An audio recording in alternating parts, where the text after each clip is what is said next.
When my son-in-law told me I was not welcome for Christmas, I smiled and walked away. I got in my car, drove to the end of the block, and made exactly one phone call.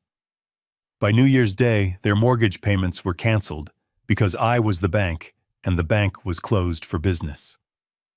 Before I tell you how I legally evicted my own ungrateful family from the mansion, I bought them. Tell me in the comments if you have ever sacrificed your own comfort for people who treat you like a burden. My name is Garrison Ford. I am 69 years old, and for the last 40 years I have lived by one simple rule. Numbers do not lie. People lie. Smiles lie. Even family lies. But a ledger is the only thing in this world that tells you the brutal, unvarnished truth. I spent 3 decades as the chief financial officer for a logistics firm in Chicago. I know how to spot a bad investment from a mile away. The tragedy of my life is not that I lost my money. I have plenty of money. The tragedy is that I poured my life savings into the worst investment a man can ever make.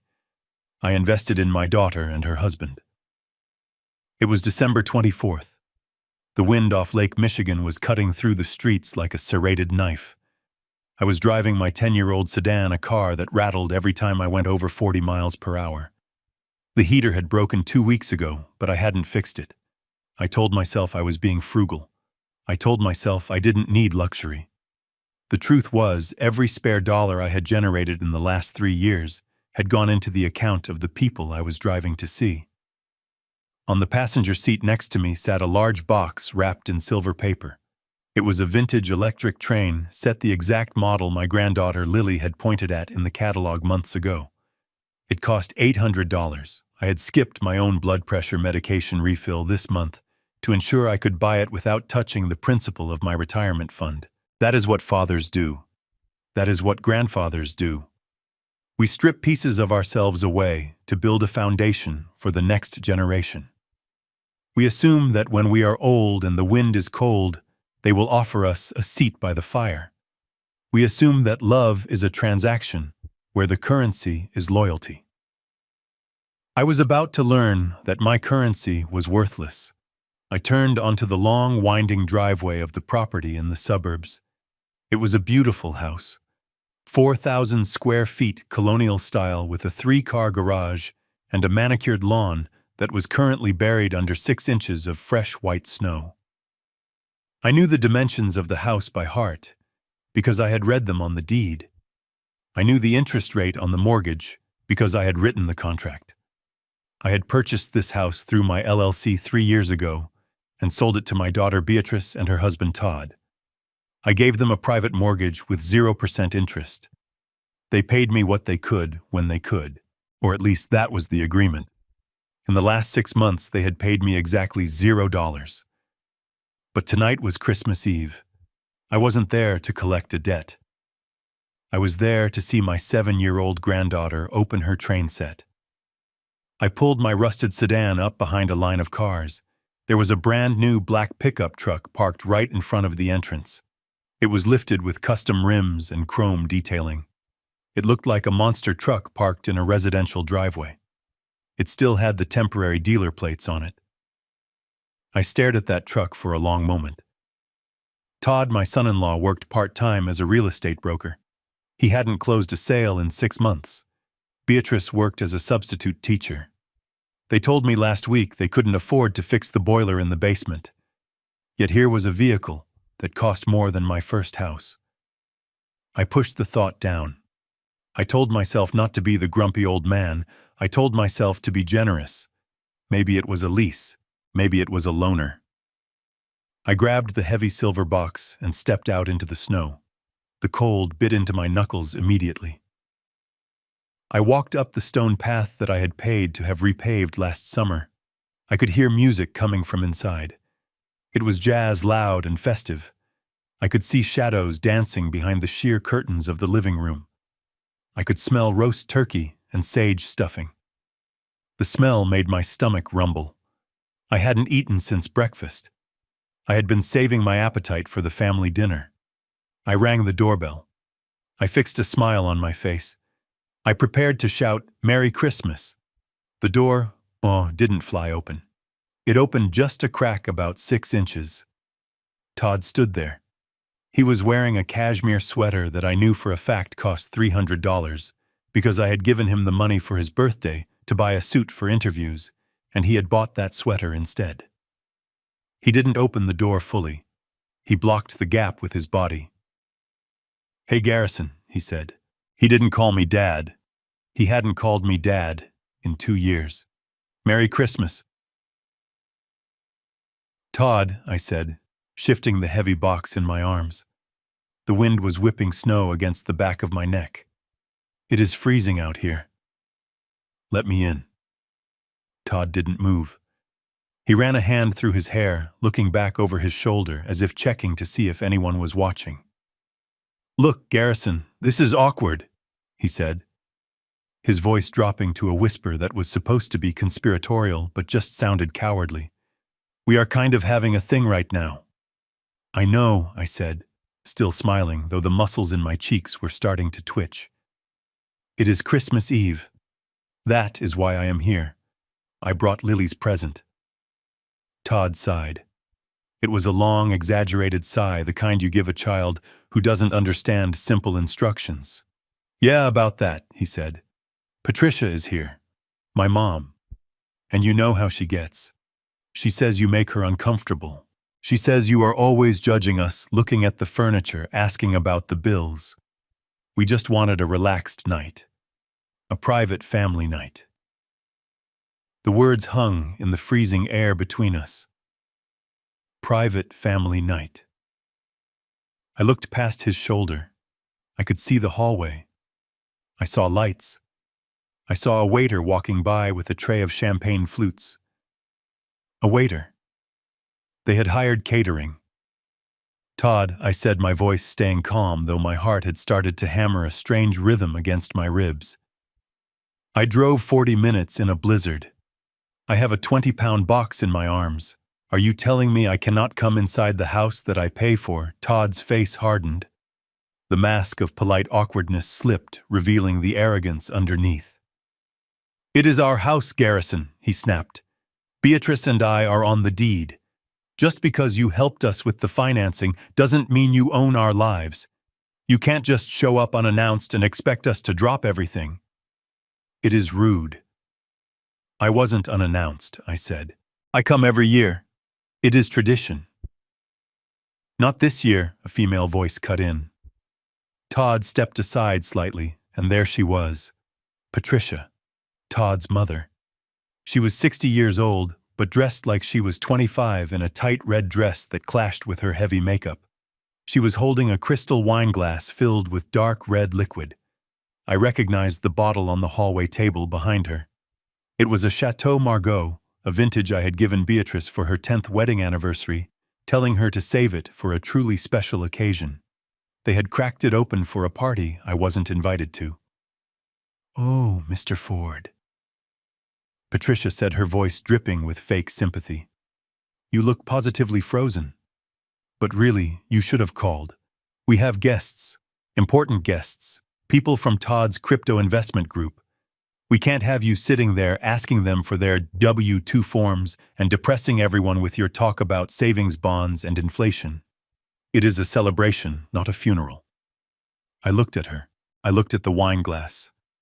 Then I looked deeper into the house. "Beatrice," I called out. My daughter walked into the hallway. She didn't look at me. She looked at her shoes. She was wearing a pearl necklace that had belonged to my late wife, her mother. My wife had made me promise on her deathbed that I would always take care of our little girl. I had kept that promise. I had broken my back keeping that promise. "Beatrice, I said, my voice cracking just a little. "Beatrice, tell your husband to open the door." Beatrice bit her lip. She looked at Todd, who was glaring at her. Then she looked at Patricia, who raised an eyebrow, daring her to speak. Finally, she looked at me. Her eyes were wet, but her chin was set in a stubborn line. "Dad, please," she whispered. "Just go. Don't cause a scene. You know how stressed Todd gets. He is on the verge of a big breakthrough with his business. He needs this networking night. Just leave the present on the porch. We will tell Lily you stopped by. Leave the present on the porch, like I was a delivery driver. Like I was an Amazon courier, not the man who had paid for the porch, the door, the roof, and the heat that was currently keeping them warm while I stood in the snow. A silence stretched out. It was louder than the wind, louder than the jazz music. It was the sound of a cord snapping, an invisible umbilical cord that had tethered me to this house and these people for 3 decades, finally severed. I didn't scream. I didn't cry. I didn't beg. A strange calm washed over me. It was the same calm I used to feel when I walked into a board meeting to announce a corporate restructuring. It was the cold, clinical detachment of a man who has looked at the spreadsheet and realized the project is a failure. It is time to cut losses. It is time to liquidate assets. I understand, I said. Todd looked surprised. He had expected a fight. He had expected me to yell so he could play the victim and call the police. You do? Todd asked. Yes, I said. You want privacy. You want to be the man of the house. You want to host your investors without the old man hovering over you. I completely understand. I bent down and placed the silver box on the welcome mat. The snow immediately began to wet the bottom of the wrapping paper. Give Lily my love, I said. Good night, Garrison, Patricia chirped, taking a sip of my wine. Drive safe. The roads are treacherous for seniors. Todd slammed the door. I heard the lock click. Then I heard the deadbolt slide home. I stood there for 5 seconds, staring at the wood grain of the door. I remembered the day I bought that door. I remembered writing the check for $3,000 because Beatrice wanted solid mahogany. I turned around and walked back to my car. The wind was hitting my face directly now, but I didn't feel it. I didn't feel the cold at all. I felt a fire burning in my stomach, a clean, white-hot fire of absolute clarity. I got into my sedan. The engine groaned before turning over. I sat in the dark, my hands gripping the freezing steering wheel. I looked at the house one last time. I saw the silhouette of Todd in the window laughing, raising a glass. He thought he had won. He thought he had banished the nuisance. He had no idea he had just evicted himself. I pulled my phone out of my pocket. It was 7:30 on Christmas Eve. Most lawyers were at home with their families. But Ross wasn't most lawyers. Ross was a shark I had kept on retainer for 20 years. He didn't have a family. He had billable hours. I dialed his number. He picked up on the second ring. Merry Christmas, Garrison Ross, said his voice sounding bored. To what do I owe the pleasure, Ross? I said. My voice didn't sound like my own. It sounded like metal grinding on stone. I need you to open the file on the Ford Family Trust and the LLC property at 42 Oak Creek Drive. There was a pause on the other end. Ross knew that file. He had drafted it. Is everything okay, Garrison? No, I said. Everything is perfect. But I want to activate Clause 13. Clause 13. Ross asked, his tone shifting from bored to sharp. Garrison, that is the nuclear option. That is the acceleration clause. If you trigger that, you are demanding full repayment of the principal immediately. You are claiming breach of contract. I know what it is, I said, watching the lights of the mansion twinkle in the night. I wrote it. You need cause, Garrison Ross warned. You can't just call a note due because they didn't invite you to dinner. You need proof of financial mismanagement or unauthorized use of the collateral. I have cause, I said. I saw a truck in the driveway, Ross, an $80,000 truck, and I know for a fact they haven't paid property tax in 2 quarters because I got the notice last week and paid it myself to avoid a lien. That is a start, Ross said. I can hear the clicking of his keyboard in the background. But to make it stick, to really nail them to the wall, we need a full audit. We need to prove they are misappropriating the funds you gave them for maintenance and the grandchild's education. Then do it, I commanded. I want a forensic audit of every dime I sent them in the last 36 months. I want you to pull their credit reports. I want to know where every cent of the equity line of credit went. And Ross, yes. I want the foreclosure paperwork drafted by tomorrow morning. I want it on my desk when I walk in. Garrison Ross said softly. It is Christmas. I know, I said. I looked at the house where my daughter was drinking my wine, and my son-in-law was laughing at my expense. Merry Christmas, Ross. Execute the order. I hung up the phone. I put the car in gear. As I drove away, leaving the warm glow of the mansion behind in the rearview mirror, I didn't feel lonely. I felt powerful. They wanted a life without me, fine. I would give them exactly that. But first I was going to teach them a lesson about economics that they would never forget. The free ride was over, and the bill was coming due. Christmas morning in Chicago is usually a symphony of church bells and children laughing. But on the 25th floor of the Ford Holdings building, the only sound was the hum of the central heating system and the rhythmic scratching of a fountain pen on paper. I stood by the floor-to-ceiling window, looking down at the empty streets. The city looked like a model set covered in gray slush. It was 8 in the morning. I should have been drinking hot cocoa. I should have been helping Lily assemble the tracks for her new train set. Instead, I was drinking black coffee that tasted like battery acid and staring at the back of my lawyer's head. Ross sat at the mahogany conference table. He had not shaved. He was wearing a wrinkled dress shirt with the sleeves rolled up, and he looked like a man who had been awake all night hunting.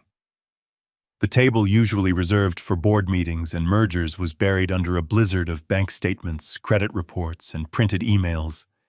It was a crime scene, and the victim was my bank account. I turned away from the window and walked to the table. The silence in the room was heavy. Ross didn't look up. He just slid a single piece of paper across the polished wood. It stopped right at the edge, waiting for me. Read it, Ross said, his voice rough from lack of sleep. But brace yourself, Garrison. You are not going to like it. I picked up the paper. It was a transaction history for the account labeled Lily Education Trust. I had established this fund 3 days after my granddaughter was born. Every month, like clockwork, an automatic transfer of $2,000 went from my personal savings into this trust. By my calculations, there should have been nearly $200,000 in there, factoring in the compound interest I had secured through low-risk municipal bonds. I looked at the balance at the bottom of the page. 0. Not a single cent. I felt a coldness spread through my chest that had nothing to do with the winter outside. My hands didn't shake. They froze. I looked at the withdrawal column. It wasn't one lump sum. It was a slow, steady bleed. 5,000 here, 10,000 there. The descriptions were vague. Miscellaneous expenses, consulting fees, administration costs. Who authorized this? I asked, my voice barely a whisper. I am the trustee. I am the only one who can sign for this. Ross finally looked up. His eyes were red-rimmed. They forged your signature, Garrison, or rather Todd did. He used a digital signature stamp that he must have copied from one of your old real estate closing documents. It is clumsy amateur work. A blind bank teller could have spotted it if they were looking, but because the last name matched, nobody flagged it. I dropped the paper. It fluttered to the table like a dead leaf. That money was her future. That was her college tuition. That was her safety net. And he stole it. He stole from a 7-year-old child. It gets worse, Ross said. He didn't offer sympathy. He knew I didn't want pity. I wanted ammunition. He opened a second folder. This one was thicker. He pulled out a glossy brochure for a dealership. It was for the truck. The black monster I had seen in the driveway the night before. The sticker price was circled in red marker. $82,000. I traced the line from the education fund withdrawals to the dealership deposit. The dates matched perfectly. On October 12th, he pulled $15,000 from Lily's school money. On October 13th, he put a down payment on a vehicle that gets 12 miles to the gallon. He bought a toy, I said. He robbed my granddaughter to buy a toy to impress his friends. And to impress his investors, Ross corrected me. He pulled out the final stack of papers. This is the part that technically constitutes wire fraud, Garrison. Look at these credit card statements. These are business cards issued to the LLC for property maintenance. You authorized them for repairs, roof leaks, plumbing, electrical work. I looked at the statements. There were no hardware stores listed. There were no contractors. Instead, there were dozens of charges to an online exchange platform called Crypto Moon. He is gambling, I realized. The nausea in my stomach was replaced by a hard, jagged anger. He calls it investing, Ross said dryly. Todd has been funneling maintenance funds and the education trust into a speculative cryptocurrency that has lost 60% of its value in the last 3 months. He thinks he is a day trader. He thinks he can earn it all back before you notice. He is betting the house, Garrison. Literally. I sat down in the leather chair opposite Ross. I closed my eyes for a moment. I saw Todd's face. I saw his smug smile as he blocked the door. I saw Patricia sipping my wine. They weren't just ungrateful, they were parasites. They had looked at my kindness and seen a weakness to be exploited. They had looked at my silence and mistaken it for ignorance. How much, I asked. Give me the total damage. Ross tapped his calculator. Including the education fund, the unauthorized credit card debt, and the unpaid property taxes. I found this morning the total misappropriation is $240,000. That is not including the mortgage principal. $250,000, I repeated. I stood up. The fatigue was gone. The shock was gone. I felt sharp. I felt dangerous. I buttoned my coat. Where are you going? Ross asked, though I think he already knew. I am going to lunch, I said. I checked my watch. It is almost noon. They will be sitting down to roast turkey and stuffing. They will be raising glasses to their success. They will be talking about how they successfully kept the old man out in the cold. Ross stood up and handed me a thick manila envelope. It was heavy. It contained the audit summaries, the evidence of forgery, and the foreclosure notice he had drafted at 4 a.m. Do not lose your temper, Garrison Ross warned. If you hit him, we lose the moral high ground. If you scream, he records it and plays the victim. I took the envelope. I tucked it under my arm. It felt like a weapon. I am not going to hit him, Ross. I am a businessman. I don't get mad. I get even. I walked to the elevator. The doors slid open with a soft chime. I stepped inside and pressed the button for the lobby. As the numbers counted down, I adjusted my tie in the reflection of the metal doors. I didn't look like a grandfather anymore. I looked like the CFO who used to fire incompetent managers without blinking. I walked out into the cold Chicago air. The snow was still falling, covering the city in a blanket of white. It was beautiful. It was silent. It was the perfect day for an eviction. I got into my car and turned the key. The engine roared to life. I wasn't bringing a train set this time. I was bringing the truth. And for Todd and Patricia, the truth was going to be much colder than the blizzard outside. The drive back to the house at 42 Oak Creek Drive took exactly 35 minutes. I did not speed. I did not run any red lights. I drove with the steady, terrifying precision of a man delivering a death sentence. The snow had stopped falling, leaving the world bright and blindingly white. But inside my car, the air was heavy with the weight of the manila envelope sitting on the passenger seat. It was 1 o'clock in the afternoon. Lunchtime. I pulled into the driveway. The black monster truck was still there, parked diagonally across 2 spaces as if it owned the pavement. I parked my rusted sedan right behind it, blocking it in. If Todd wanted to leave in his new $80,000 toy, he was going to have to go through me first. I walked up the path. I didn't ring the doorbell this time. I didn't knock. I reached into my pocket and pulled out a key. It was a master key, the kind landlords keep for emergencies. And this was an emergency, a moral emergency. I turned the lock. The mechanism clicked smoothly. I pushed the door open and stepped into the warmth of the hallway. The house smelled of roasted turkey sage stuffing and expensive red wine. It was the smell of a celebration I had paid for, but was forbidden to taste. I could hear them in the dining room, the clinking of silverware against china, the sound of liquid being poured. Laughter.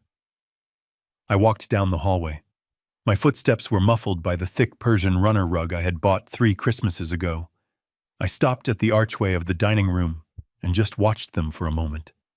They looked like a picture from a magazine. Todd sat at the head of the table carving the turkey with an electric knife. Patricia was to his right, her face flushed with wine, laughing at something he had said.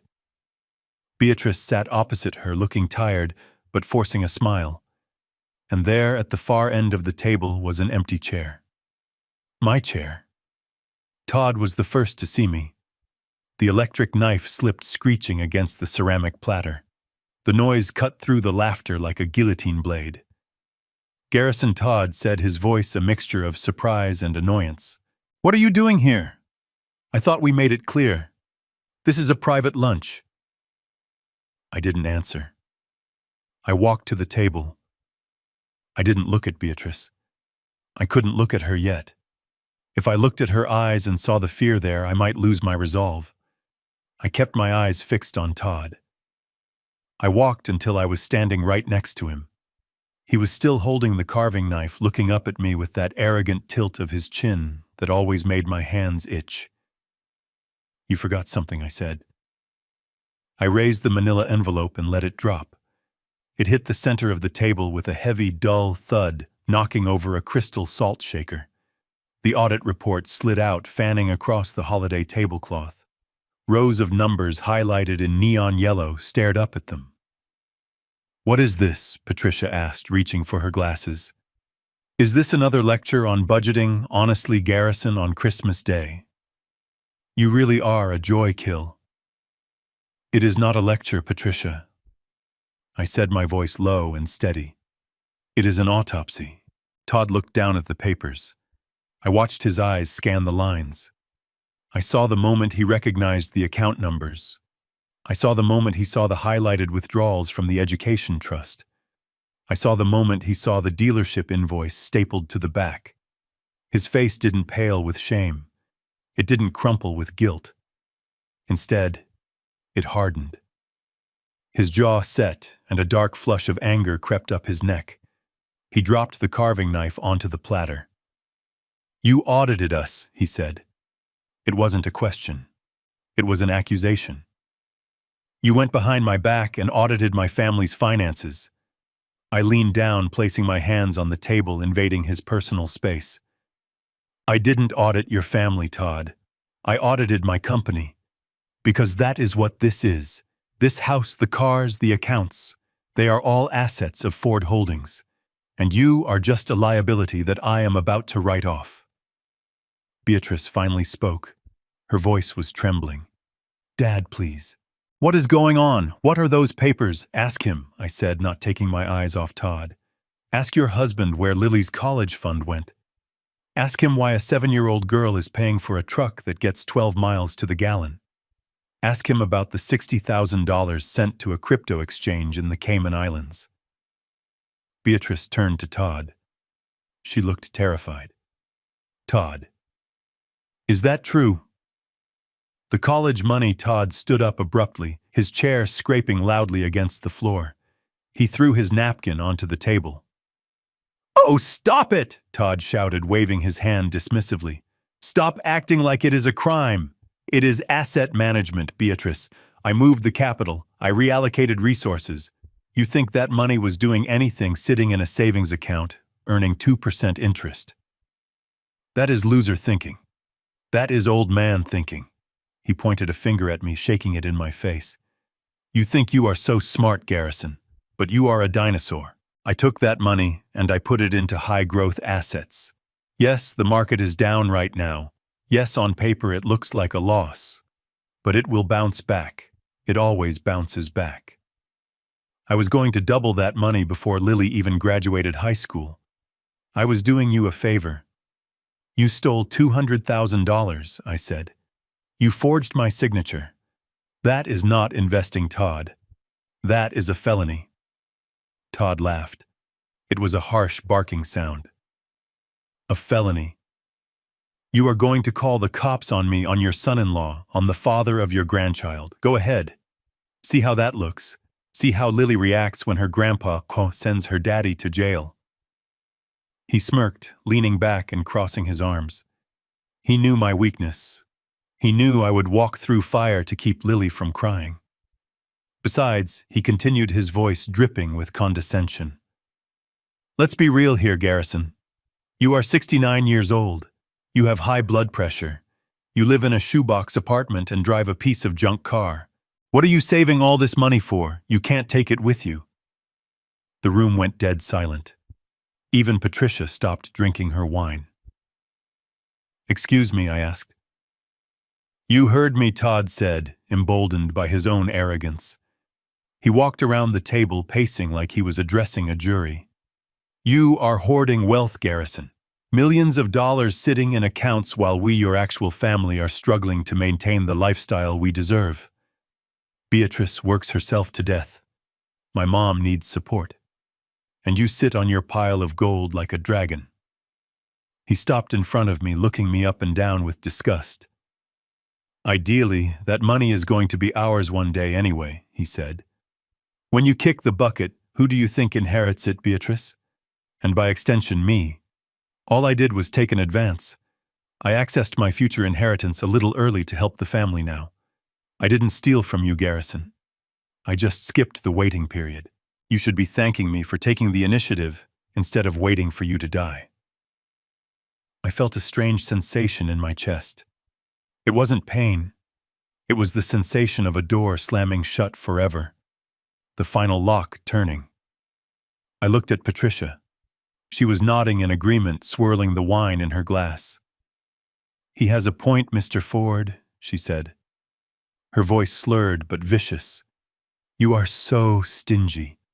You treat money like it is holy. Family is about sharing. You should be happy Todd is ambitious. Most men his age are lazy. My son is a visionary. If you weren't so obsessed with control, you would see that he is trying to build an empire for your daughter. But no, you just want to control everyone with your checkbook. I looked at Beatrice. She was crying silently, tears dripping onto her plate. Beatrice, I said softly. Do you agree with this? Do you think I am just a bank account waiting to die? Beatrice looked up. Her eyes darted to Todd, who was glaring at her with a warning look.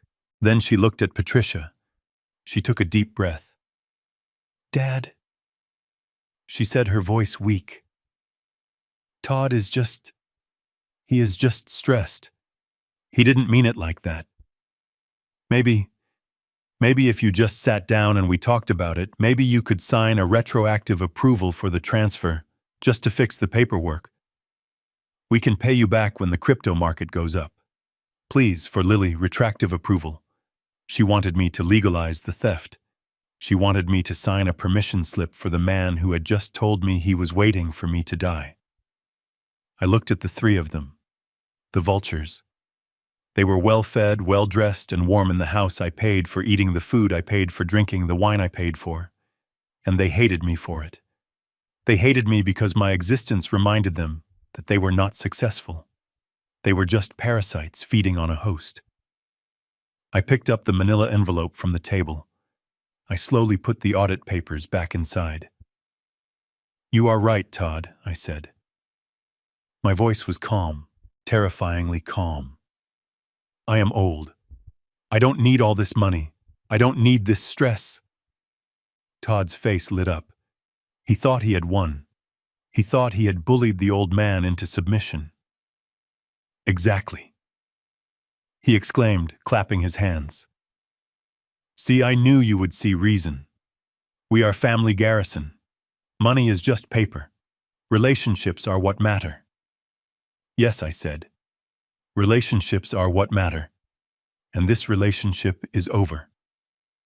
I turned to leave. Wait, what?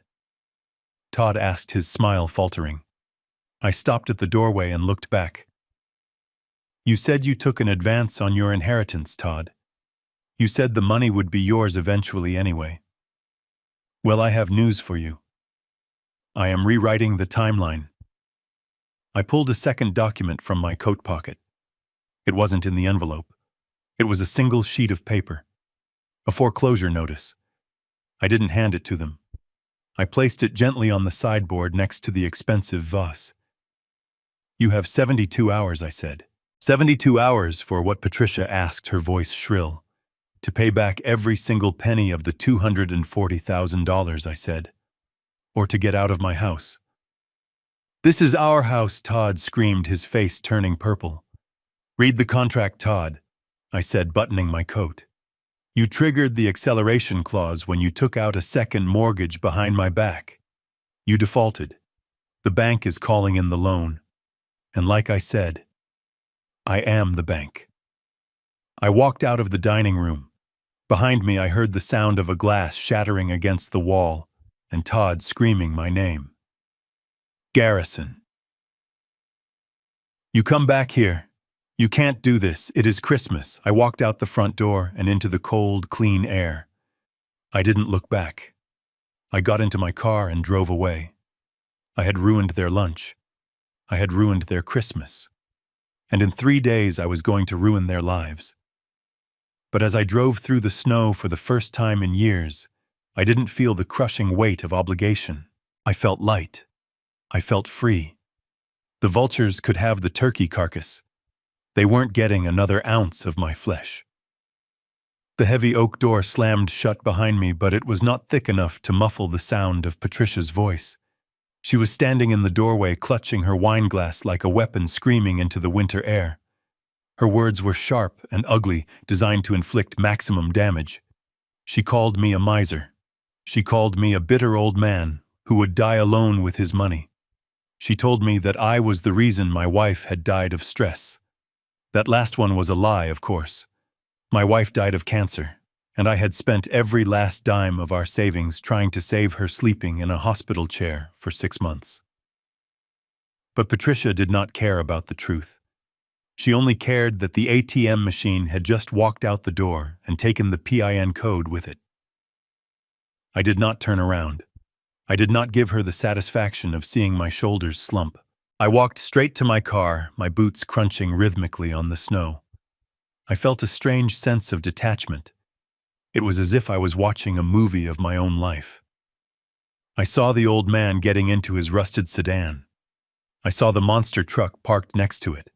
I saw the beautiful house that was rotting from the inside out. I got into the driver's seat and locked the doors. The silence inside the car was instant and absolute. I took a deep breath, watching my breath fog up the windshield. My hands were steady as I put the key in the ignition. I was done. I had given them the warning. I had placed the foreclosure notice on the sideboard. Now it was just a matter of waiting for the clock to run out. I put the car in reverse, backing out of the driveway that I had paid to pave. I was halfway down the block when my phone buzzed against the center console. It vibrated aggressively, sliding across the plastic. I glanced at the screen. It was Ross. Again. I frowned. Ross never called twice in 1 hour.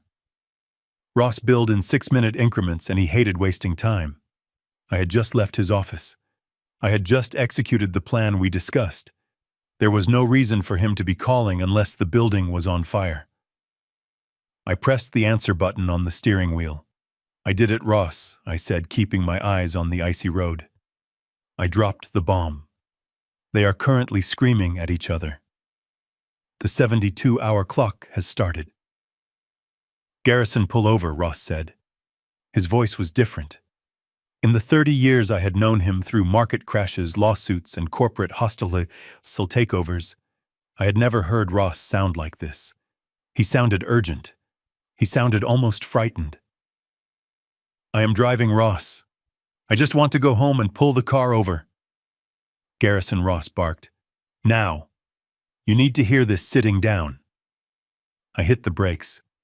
The car skidded slightly on a patch of black ice before coming to a rest against the curb. I put it in park. My heart started to beat a slow, heavy rhythm against my ribs. "I am pulled over," I said. "What is it? Did they call you?" "No," Ross said. He was typing furiously in the background. "After you left, I decided to run one last deep dive search on the property title. I wanted to make sure there were no mechanics liens or unpaid contractor bills that could complicate the foreclosure. I dug into the county clerk's daily filings. The digital records just updated 10 minutes ago. And I asked. Garrison Todd didn't just raid the trust fund," Ross said. He paused and I could hear him take a sharp breath. "He took out a second mortgage." I stared at the gray dashboard of my car. I tried to process the words, but they didn't make sense. "That is impossible," I said. "I hold the first mortgage. The deed has a restrictive covenant. He cannot encumber the property without my written consent. No reputable bank would lend him a dime in second position without contacting me first." "It wasn't a bank," Ross said grimly. "It was a private lender, a company called Apex Capital Solutions." I looked them up. "They are a predatory lender, Garrison. They specialize in high-risk bridge loans, hard money. They charge 18% interest, and they don't check with the primary lien holder because they don't care. They just file a lien against the title and hope to get paid when the house sells." I felt the blood drain from my face. "How much?" I asked. $150,000, Ross answered. "He signed the papers 3 days ago. The funds were wired yesterday." I closed my eyes.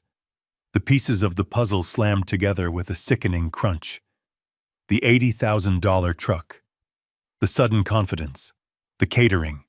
The arrogance. Todd wasn't just spending the stolen trust fund money. He had cashed out the equity in the house. My house. "He bet the house," I whispered. "He literally bet the house." "Garrison, listen to me," Ross said, his voice sharp and focused. "This changes everything. This isn't just a breach of contract anymore.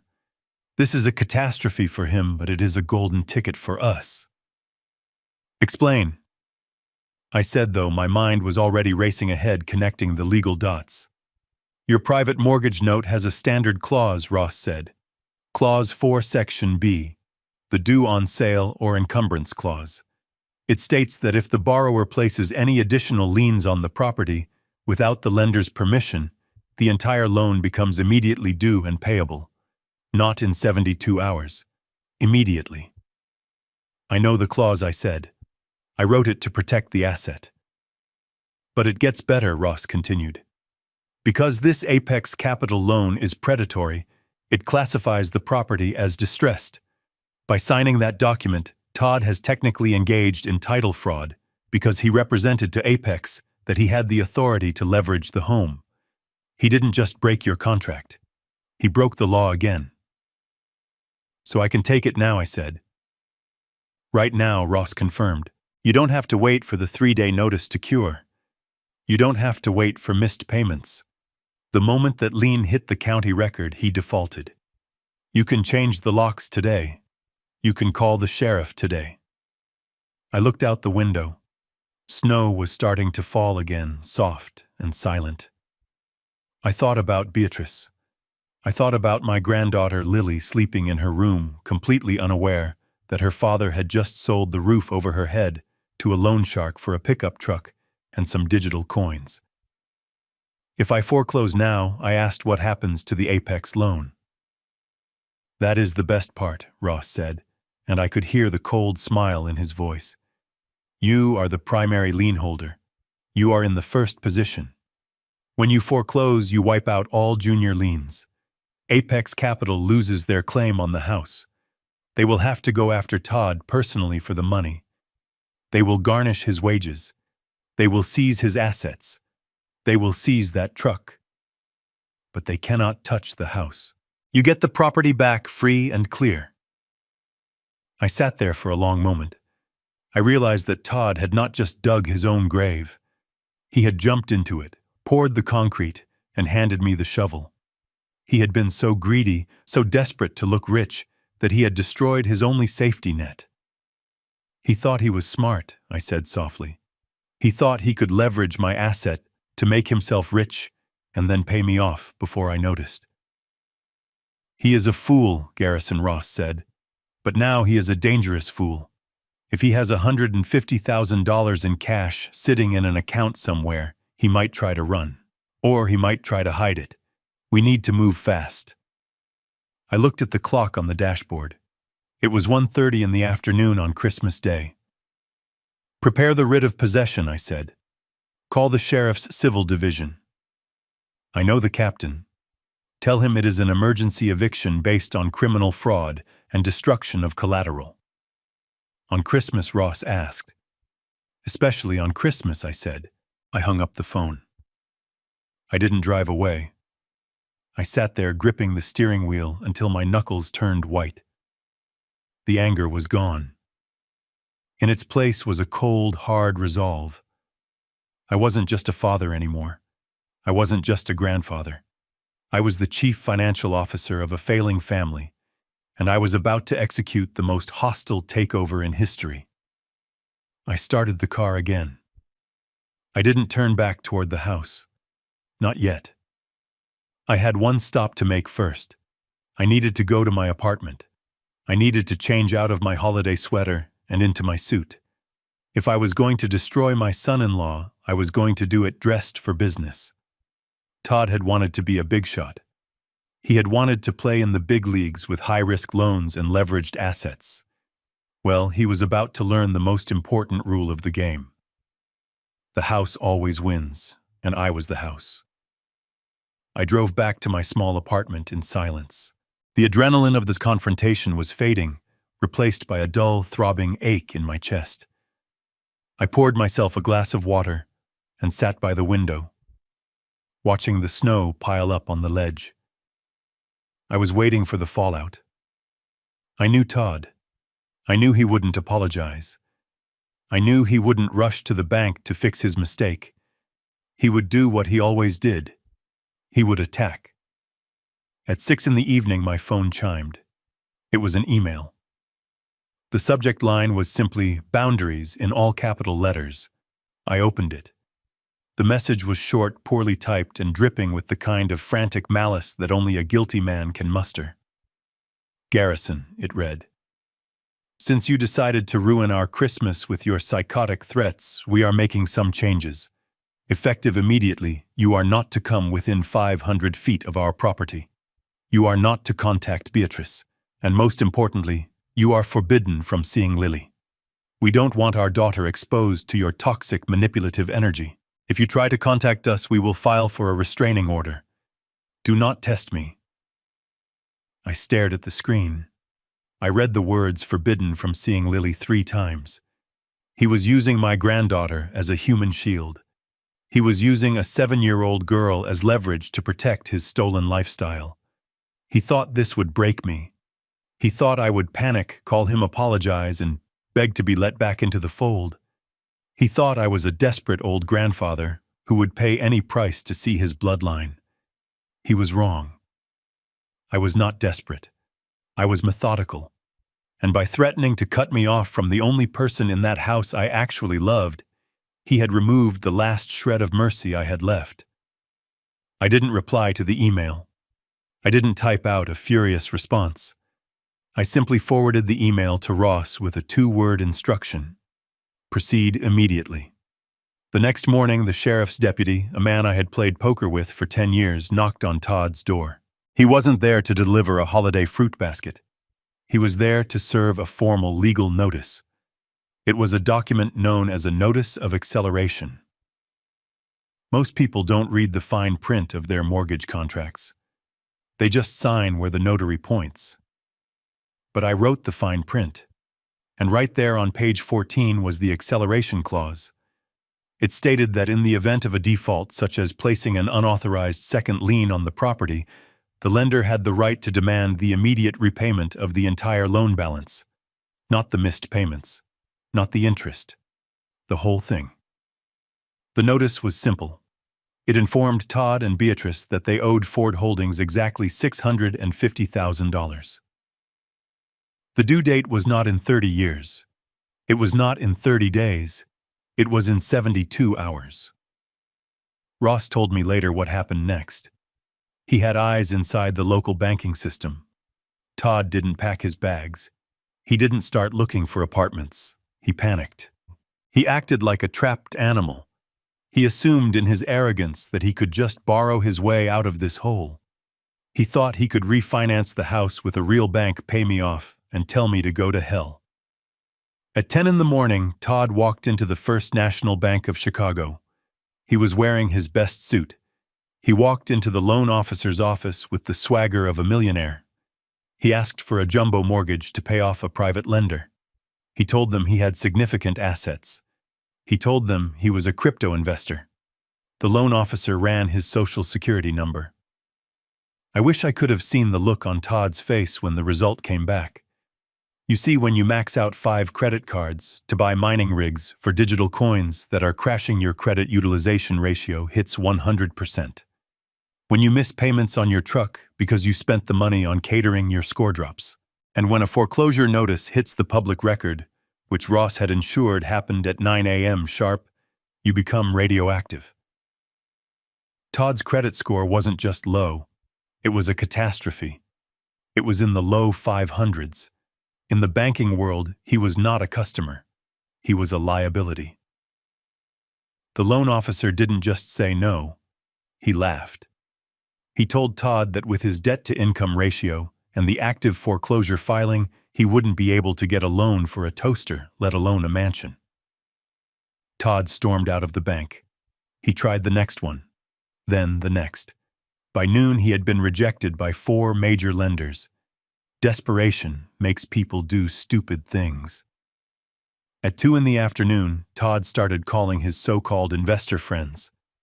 These were the people he was trying to impress at the party. He called them asking for a bridge loan. He promised them huge returns. He promised them double their money in a month. But word travels fast in the suburbs. People talk. The catering staff from the party had talked about the old man dropping foreclosure papers on the turkey. The neighbors had seen the sheriff's deputy. Todd wasn't the golden boy anymore. He was the guy who stole from his father-in-law.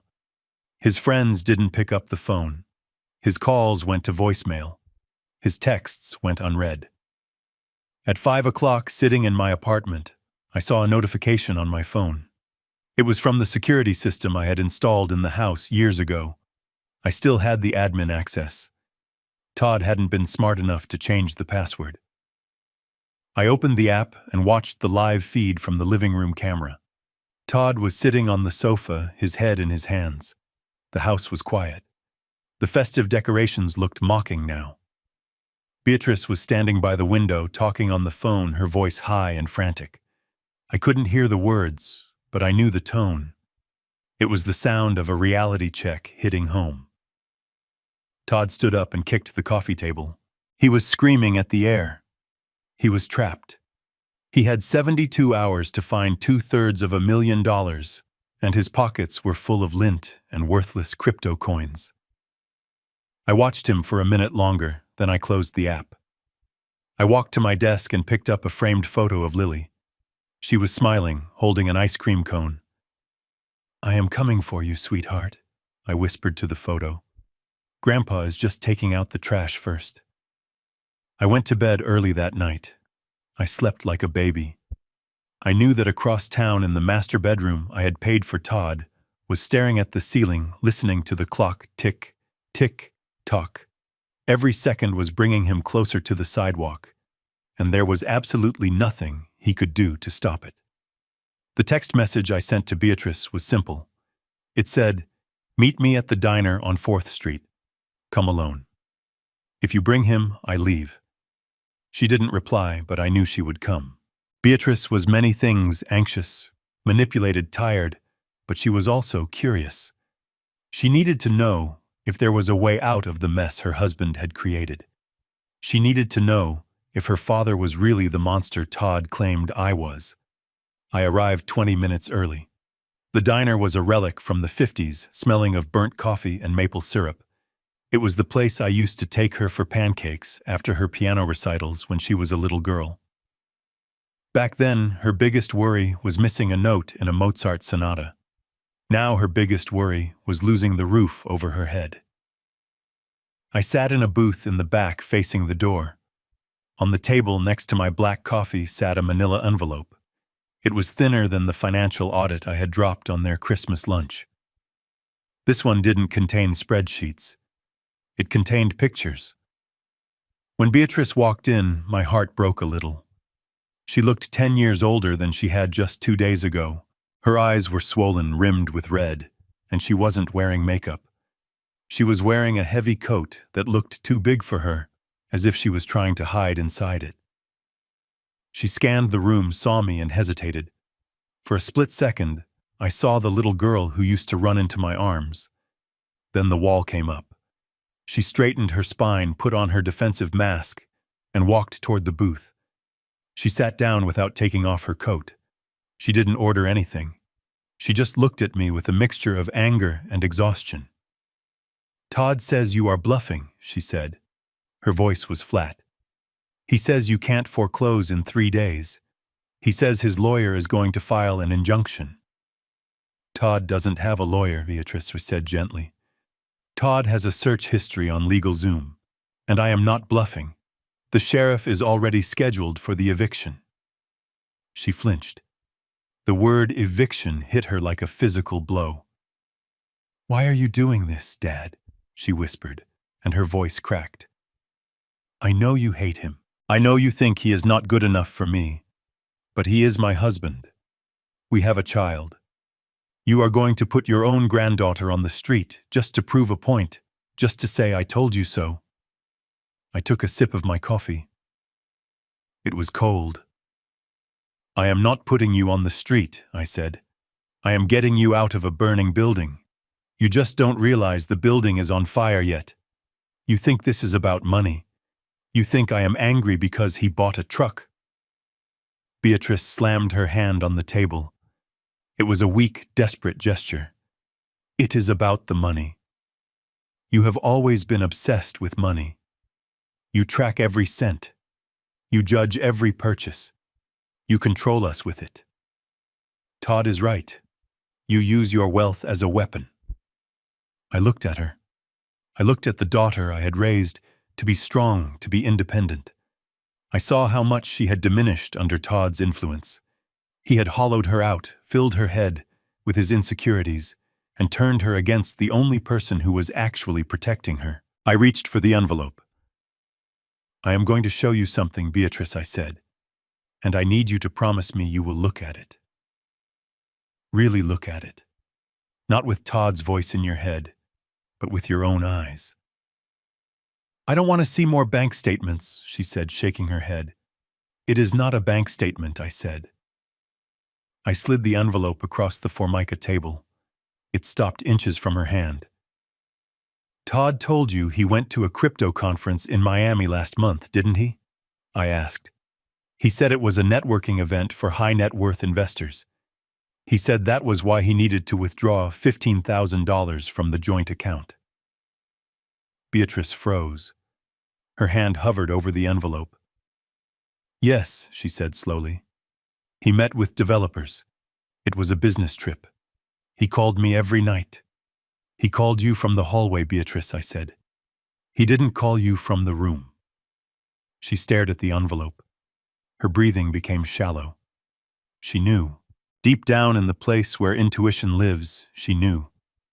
But she didn't want to know. "Open it," I commanded softly. She opened the clasp with trembling fingers. She pulled out the stack of photographs. The first photo was grainy but clear enough. It showed Todd standing by a hotel pool in Miami. He wasn't wearing a suit. He was wearing swim trunks. And he wasn't talking to developers. He was applying sunscreen to the back of a woman. She was young, she was blonde, and she was definitely not an investor. Beatrice made a small, choking sound. She shuffled to the next photo. Todd and the woman at a dinner table holding hands. Todd kissing her neck in a club. Todd buying her a necklace at a jewelry store. I watched my daughter's face crumble. The defensive mask fell away, leaving only raw, naked pain. She dropped the photos as if they were burning her skin. "Who is she?" she whispered. "Her name is Vanessa," I said. "She is 22. She is a bottle service waitress at the club where Todd claims to have meetings." Beatrice put her head in her hands. Her shoulders shook. "It was just a fling," she sobbed. "Men make mistakes. He loves me. He told me he was doing this for us. He said the stress of the business was getting to him." I reached across the table and took her hand. It was ice cold. "Beatrice, look at the last document in the envelope," I said. She shook her head. She didn't want to see any more. "Look at it," I insisted. "This is the most important part." She pulled out the last piece of paper. It was a credit card receipt. A copy of the bill from the jewelry store in Miami. The receipt for the diamond necklace in the photo. "Look at the card number used for the purchase," I said. Beatrice wiped her eyes and squinted at the paper. "It ends in 4588, she read. "Does that number look familiar?" I asked. She frowned. She pulled her wallet out of her purse. She dug through her cards until she found a blue debit card. The one with a picture of a graduation cap on it. The one labeled Lilly Education Trust. She looked at the card. Then she looked at the receipt. 4588. The silence in the diner was absolute. The clattering of dishes in the kitchen faded away. The traffic outside disappeared. There was only the sound of a mother realizing that her husband hadn't just cheated on her. He had stolen from her child to pay for it. "He bought his mistress a diamond necklace with Lily's college tuition," I said. My voice was low, but it carried the weight of a judge's gavel. "He didn't just betray you, Beatrice. He robbed your daughter to impress a stranger." Beatrice stared at the card. Her face went pale, then white, then a terrifying shade of gray. The sorrow in her eyes evaporated, replaced by something else. Shock. Horror. And then finally rage. "He told me that money was for a seminar fee," she whispered. "He told me he was investing in his education to build a future for Lily. He was investing in a 22-year-old in South Beach," I said. Beatrice crumpled the receipt in her fist. She squeezed it so hard her knuckles turned white. "He swore on Lily's life," she said, her voice shaking with a fury I had never heard before. "When I asked him about the withdrawal, he looked me in the eye and swore on our daughter's life that it was for business." I squeezed her hand. "He is a liar, Beatrice. He is a thief. And he is a narcissist who will drag you and Lily down with him until there is nothing left. He has already lost the house. He has lost his reputation. Do not let him lose your soul, too." Beatrice looked up at me. Tears were streaming down her face, but her jaw was set. She looked like me now. She looked like a Ford. "What do I do, Dad?" she asked.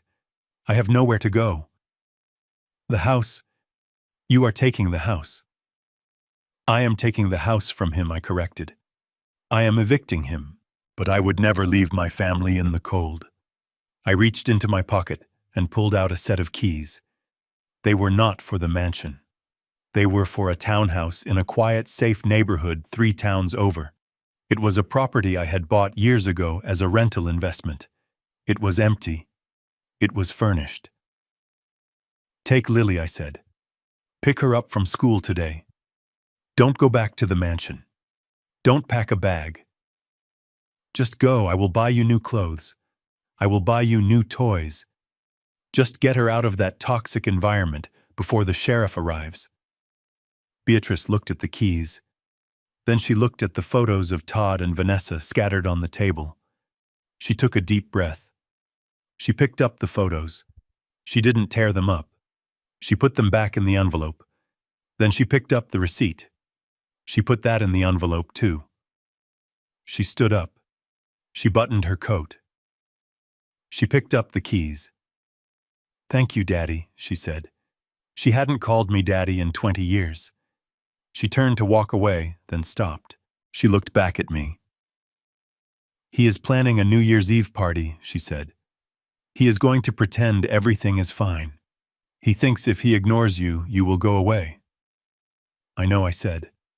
"He is going to try to hide the assets," she warned. "He is trying to sell the furniture online right now." I smiled. It was a cold, sharp smile. "Let him try," I said. Beatrice nodded. She walked out of the diner and into the snow. She didn't look back. She walked with a purpose. She wasn't waddling in fear anymore. She was marching. I watched her go. Then I signaled the waitress for the check. I left a $20 tip for a $2 coffee. I felt lighter.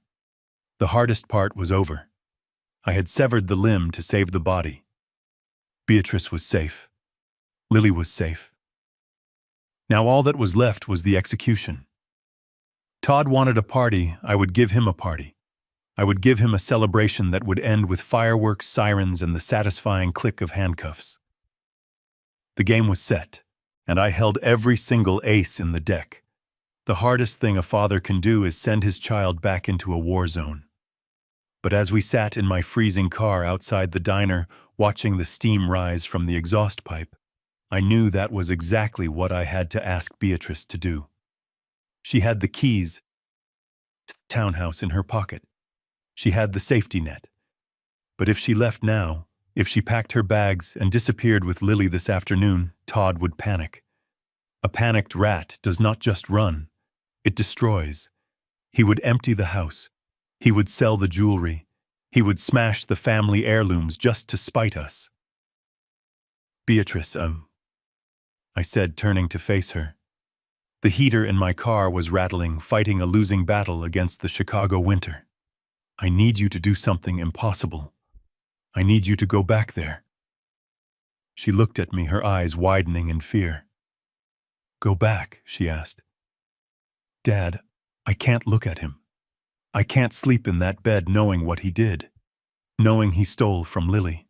"You don't have to sleep in that bed," I said, keeping my voice firm. "You can sleep in the guest room. You can tell him you are sick. You can tell him the stress of my lawsuit is giving you migraines. But you have to be in that house until New Year's Eve." "Why?" she asked.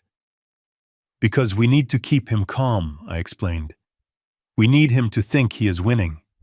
If you leave, he knows the game is up.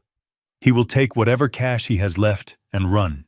He will sell your mother's pearls on Craigslist. He will liquidate the furniture. We need to keep him distracted." I saw the realization dawn on her face. She understood the strategy. It was the same strategy I used in corporate takeovers. You don't let the enemy know you are hostile until you own 51% of the stock. "What do I do?" she asked. Her voice was steady now. The fear was being replaced by a cold, calculating resolve. It was the Ford blood finally waking up. "You act," I said. "You play the role of the terrified, submissive wife one last time. You tell him you are trying to talk me down. You tell him I am crazy, that I am senile, that you are on his side. You feed his ego. Todd is a narcissist.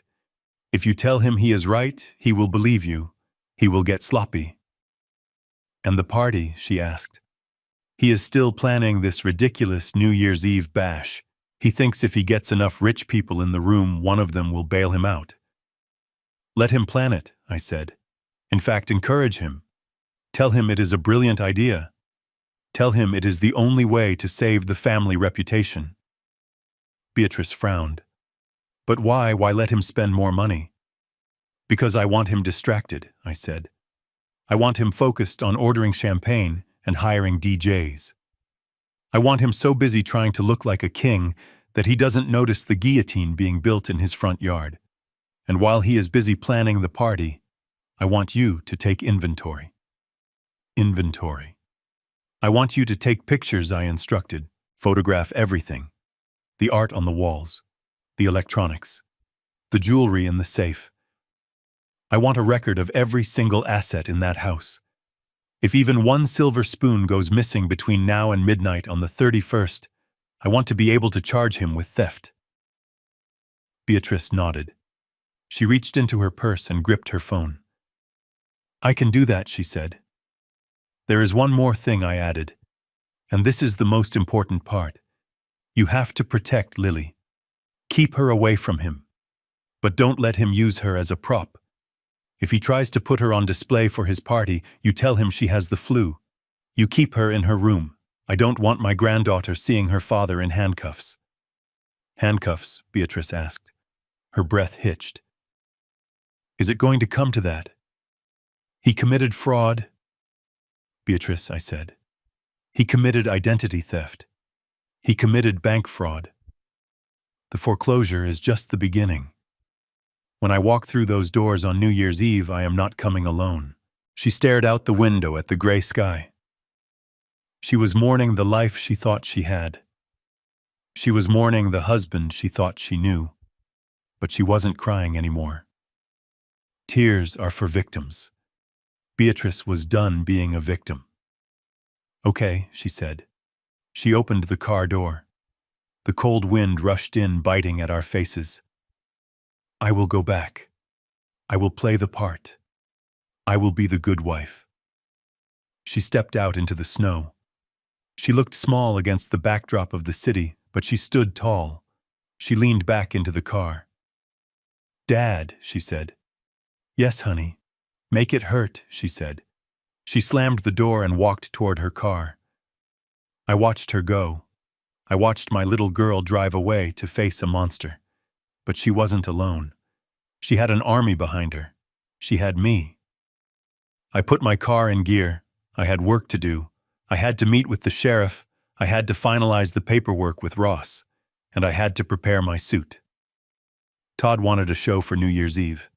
He wanted a spectacle. Well, I was going to give him the greatest show of his life. I was going to give him the grand finale of the Garrison Ford era. I drove home with a grim sense of satisfaction. The trap was set. The bait was taken. Now all we had to do was wait for the clock to strike midnight. December 31st arrived wrapped in a coat of ice and denial. From where I sat in my parked car down the street, 42 Oak Creek Drive, looked like a palace. The windows were glowing with warm, golden light. A valet service which Todd had hired on credit was parking luxury cars along the snowy curb. To the outside observer, this was the home of a successful, thriving family, celebrating another year of prosperity. But I knew the truth. I knew that the electricity keeping those lights on was paid for by a credit card that was 2 days away from being declined. I knew that the house itself was no longer a home, but a crime scene where the evidence was being drowned in expensive champagne. I pulled up the security feed on my tablet. I had not slept well the night before, but tonight I was wide awake. I needed to see the masquerade before I tore it down. Inside, the house was transformed. Todd had gone all out. There was an ice sculpture in the foyer, a 3-foot-tall swan that was slowly melting onto the marble floor, a perfect metaphor for his life. There were waiters circulating with trays of lobster tail and caviar. Todd was standing in the center of the living room. He was wearing a tuxedo that I recognized. I had bought it for him for his wedding. He looked manic. He was laughing too loud, his movements jerky and exaggerated. He was holding a glass of scotch in one hand and gripping the shoulder of a man I recognized as a local car dealership owner. I turned up the volume on the feed. You have to get in on this. Mike Todd was saying, his voice pitching higher than normal. The returns are exponential. I am talking about doubling your liquidity in 3 weeks.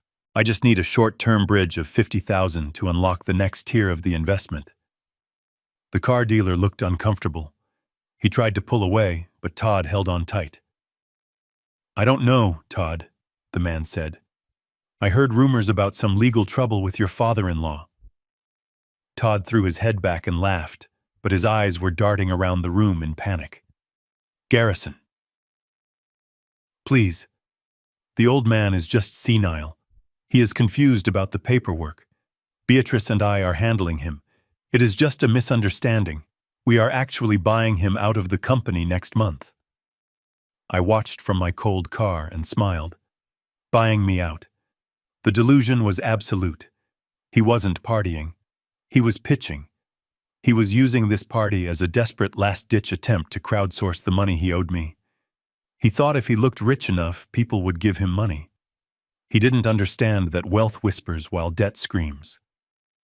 The camera angle shifted to the dining room. Patricia was there, holding court.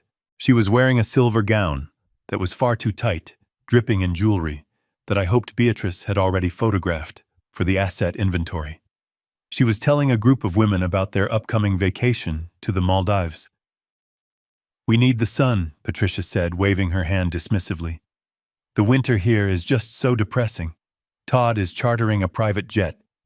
We are thinking of buying a vacation home on the water." She believed it. That was the scariest part. She actually believed that her son was a financial genius who could conjure millions out of thin air.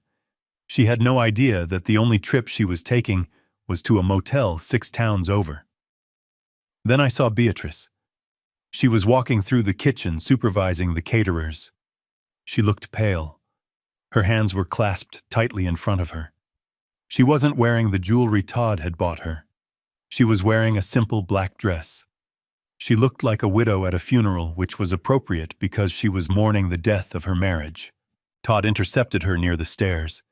He grabbed her arm, pulling her into a corner away from the guests. I zoomed in. "Where is Lily Todd?" hissed the smile dropping from his face instantly. "I told you to bring her down. The investors want to see the happy family." "She has a fever." Beatrice lied. Her voice was steady. "I rehearsed it with her. I am not bringing a sick child down to a party full of drunk people, Todd." Todd squeezed her arm. I saw Beatrice wince and my grip on the steering wheel tightened. "Go get her," Todd commanded. "Give her some Tylenol and put a dress on her. I need everyone to see that we are stable. I need this deal, Beatrice. If Mike doesn't write that check tonight, we are in trouble." Beatrice pulled her arm away. She looked him in the eye. "We are already in trouble, Todd. Don't start with me," he snapped. "Just go get the kid. And fix your face. You look miserable. Smile. This is a celebration."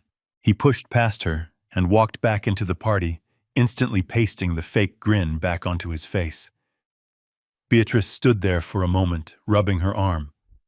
Then she looked up. She looked right at the security camera in the corner of the ceiling.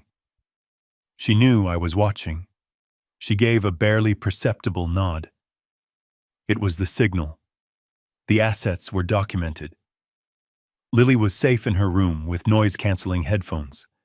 The guests were all present. The stage was set. I looked at the dashboard clock. It was 9:55. The party was in full swing. The music was thumping. The champagne was flowing. Todd was currently standing on a chair, tapping a spoon against his glass to make a toast. "Friends, family visionaries." Todd shouted, his slur slightly noticeable. "Thank you for coming to celebrate the best year of our lives. They say that success is the best revenge, and looking around this room, I think we have won.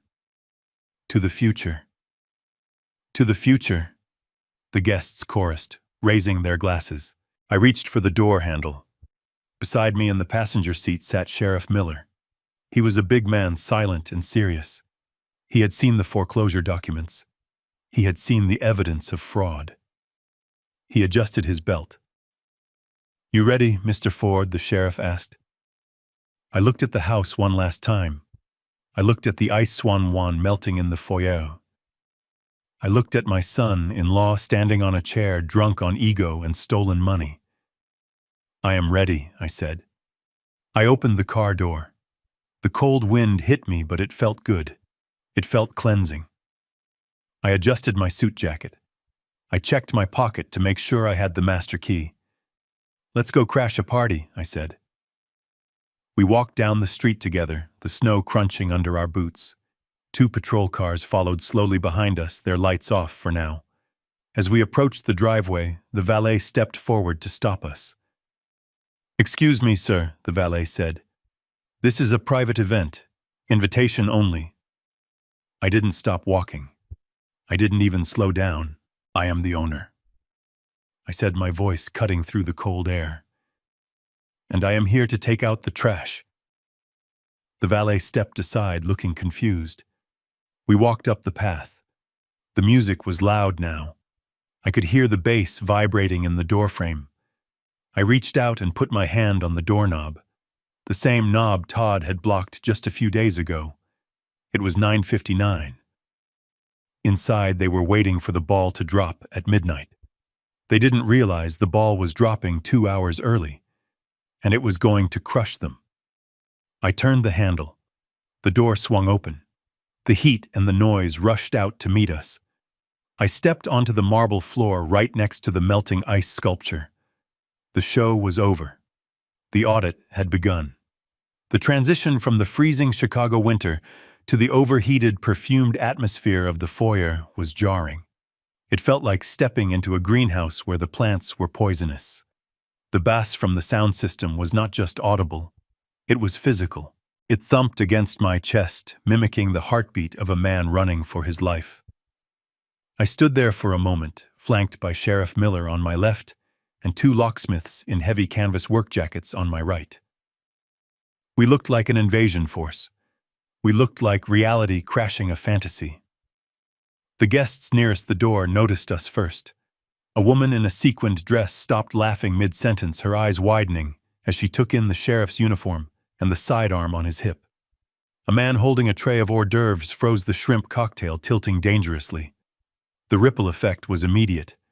Silence spreads faster than noise. It moved through the room like a wave, extinguishing conversations and freezing smiles. Sheriff Miller didn't need instructions. He walked straight to the corner of the room where the DJ had set up his booth. The DJ, a young kid with headphones around his neck, looked up in confusion. Miller simply reached out and pulled the main power cord from the wall. The music didn't fade out. It died instantly. The sudden silence was violent. It sucked the air out of the room, leaving only the sound of ice clinking in glasses and the nervous shuffling of feet. Todd was standing on a velvet ottoman in the center of the living room, his back to the door. He was in the middle of a sentence, his arms raised high in a victory pose. "And that is why next year is going to be our golden." He stopped. He realized the music was gone. He realized the room had gone quiet. He turned around slowly, annoyance flashing across his face. He looked like a king whose court jester had missed a cue. "Hey, who cut the sound?" "We are just getting started." His eyes found me. Then they found the sheriff. Then they found the locksmiths holding electric drills. The color drained from his face so fast it looked like a physical blow. For a second, he looked like a child caught with his hand in the jar. But then the alcohol and the narcissism kicked in. His expression shifted from shock to a twisted, ugly rage. He jumped down from the ottoman, spilling his scotch onto the white rug. "Garrison," he sneered, his voice echoing in the silent room. "You have got to be kidding me. You actually showed up and you brought a cop. What is this, a scare tactic?" He pushed his way through the crowd of stunned guests. He walked with the swagger of a man who believes he is untouchable because he is wearing a tuxedo. "This is a private party, Garrison," he shouted, gesturing wildly to the room. "These are important people. You are embarrassing yourself. You are trespassing, Sheriff. Get this old man out of here. He is senile. He doesn't know what day it is." Sheriff Miller didn't move. He stood like a statue, his hands resting on his belt. I stepped forward. I unbuttoned my overcoat, revealing the suit I had worn to board meetings for 30 years. I didn't raise my voice. I didn't need to. The silence of the room amplified every syllable. "I know exactly what day it is, Todd," I said. "It is the day the bill comes due." Todd laughed. It was a nervous, cracking sound. Oh, save the dramatic speeches. You are drunk on power, old man. You think because you loaned me some money you own me. I told you my lawyers are handling it. We will settle this in court next month. Now get out of my house before I press charges for harassment. I turned to Ross. My attorney stepped out from behind the sheriff. He was holding a document bound in blue legal paper. He adjusted his glasses and looked at Todd with the clinical disinterest of a coroner examining a corpse. Mr. Todd Miller Ross announced, his voice projecting clearly to every corner of the room. This is not a negotiation. This is an execution of an emergency writ of possession and a freeze order issued by the Cook County Circuit Court this afternoon at 4 p.m. Todd blinked. The guests leaned in. This was better drama than anything they had seen on television. Rid of what? Todd stammered. Ross continued reading, ignoring the interruption. Due to undeniable evidence of title fraud, criminal misappropriation of trust funds, and the illegal encumbrance of the property located at 42 Oak Creek Drive via a predatory second mortgage with Apex Capital, the court has granted Mr. Garrison Ford immediate possession of the property. Ross lowered the paper and looked Todd in the eye. Furthermore, because you attempted to liquidate assets during a pending investigation, the court has authorized the immediate seizure of all personal property within these walls to satisfy the outstanding debt of $650,000. The room gasped. It was a collective intake of breath that sounded like a hiss. The guests looked at each other. They looked at the expensive furniture. They looked at the champagne in their hands. They realized they were drinking stolen wine in a stolen house. That is a lie, Todd screamed. His face turned a deep, blotchy red. He looked at the guests, desperate to salvage his image. He is lying. My finances are solid. I am a victim here. This is a hostile takeover, I signaled to the locksmiths. Gentlemen, I said calmly, please change the cylinders on the front and back doors. Secure the perimeter. The locksmiths nodded and immediately set to work. The high-pitched whine of an electric drill pierced the air.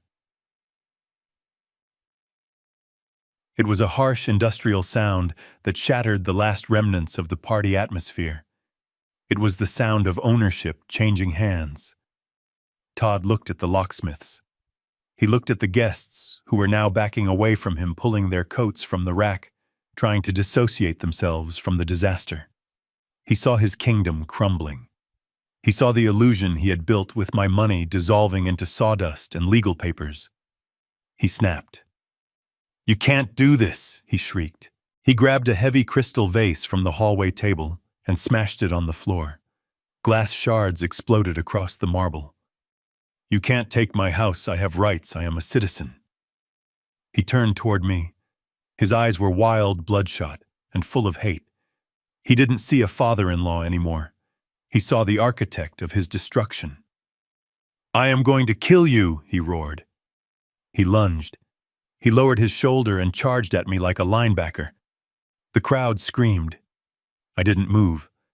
I didn't flinch. I had done the math. I knew the distance between us, and I knew the reaction time of Sheriff Miller. Todd made it 3 steps. Before he could reach me, a heavy black boot stepped into his path. Sheriff Miller didn't strike him. He simply used Todd's own momentum against him. He grabbed Todd's arm, twisted it behind his back, and drove him face first into the wall. The sound of Todd's face hitting the expensive silk wallpaper was a dull thud. Todd Miller, you are under arrest, the sheriff said, his voice calm and bored. Get off me, Todd screamed, thrashing against the wall. His tuxedo ripped at the shoulder. This is police brutality. I am the homeowner.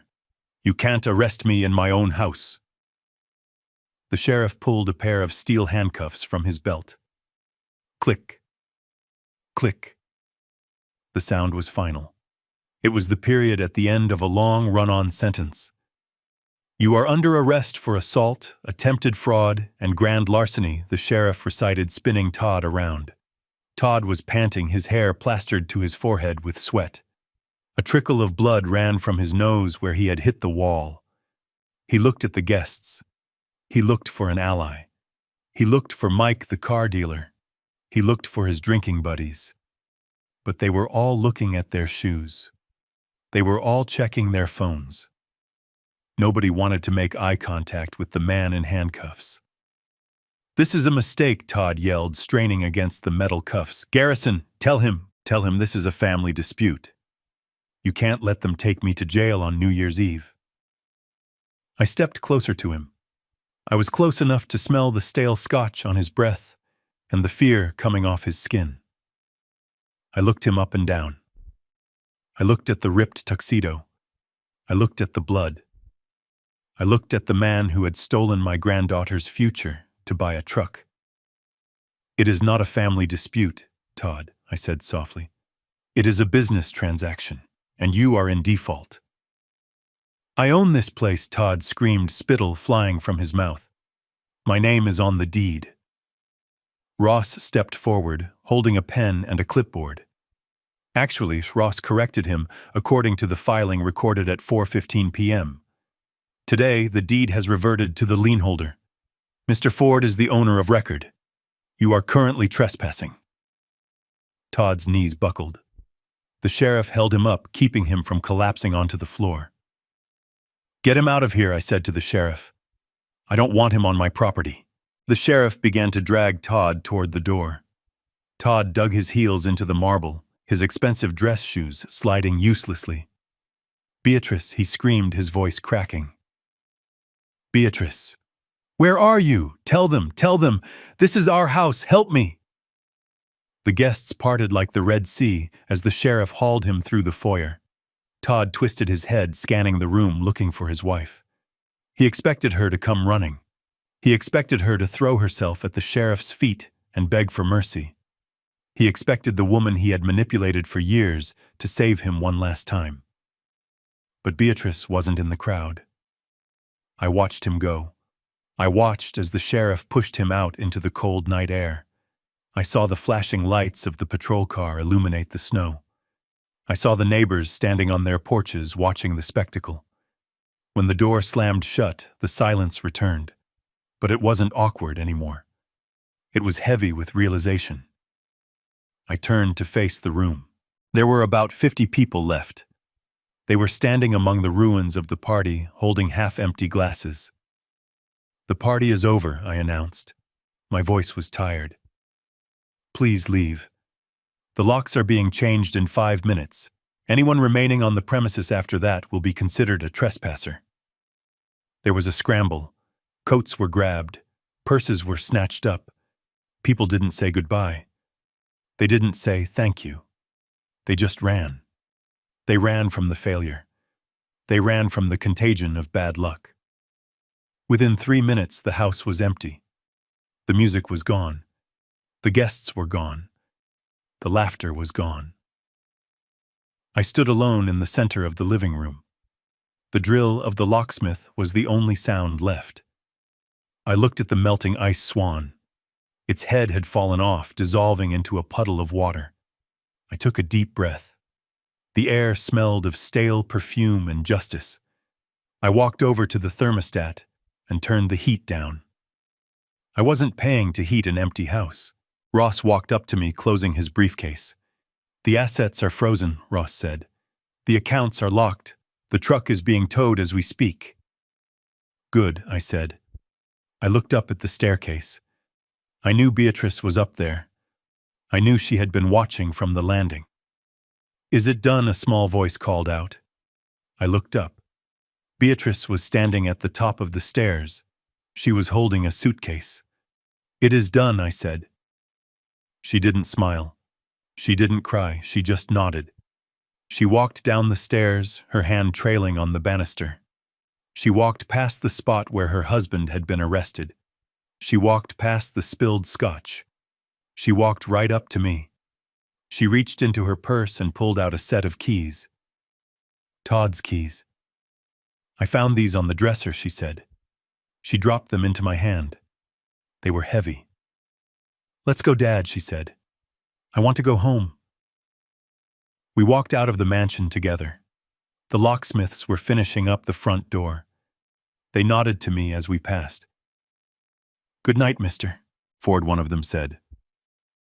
"Good night," I replied. We got into my car. I didn't look back at the house. It was just a building now, a collection of wood and stone that had cost too much and meant too little. I started the engine. The heater rattled, but it felt warm enough. As we drove away, I saw the tow truck hooking up the black monster truck in the driveway. It was a fitting end to the year.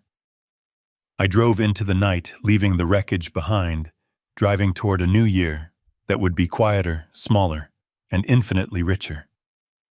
The air in the foyer was vibrating with the echo of my son-in-law's desperation.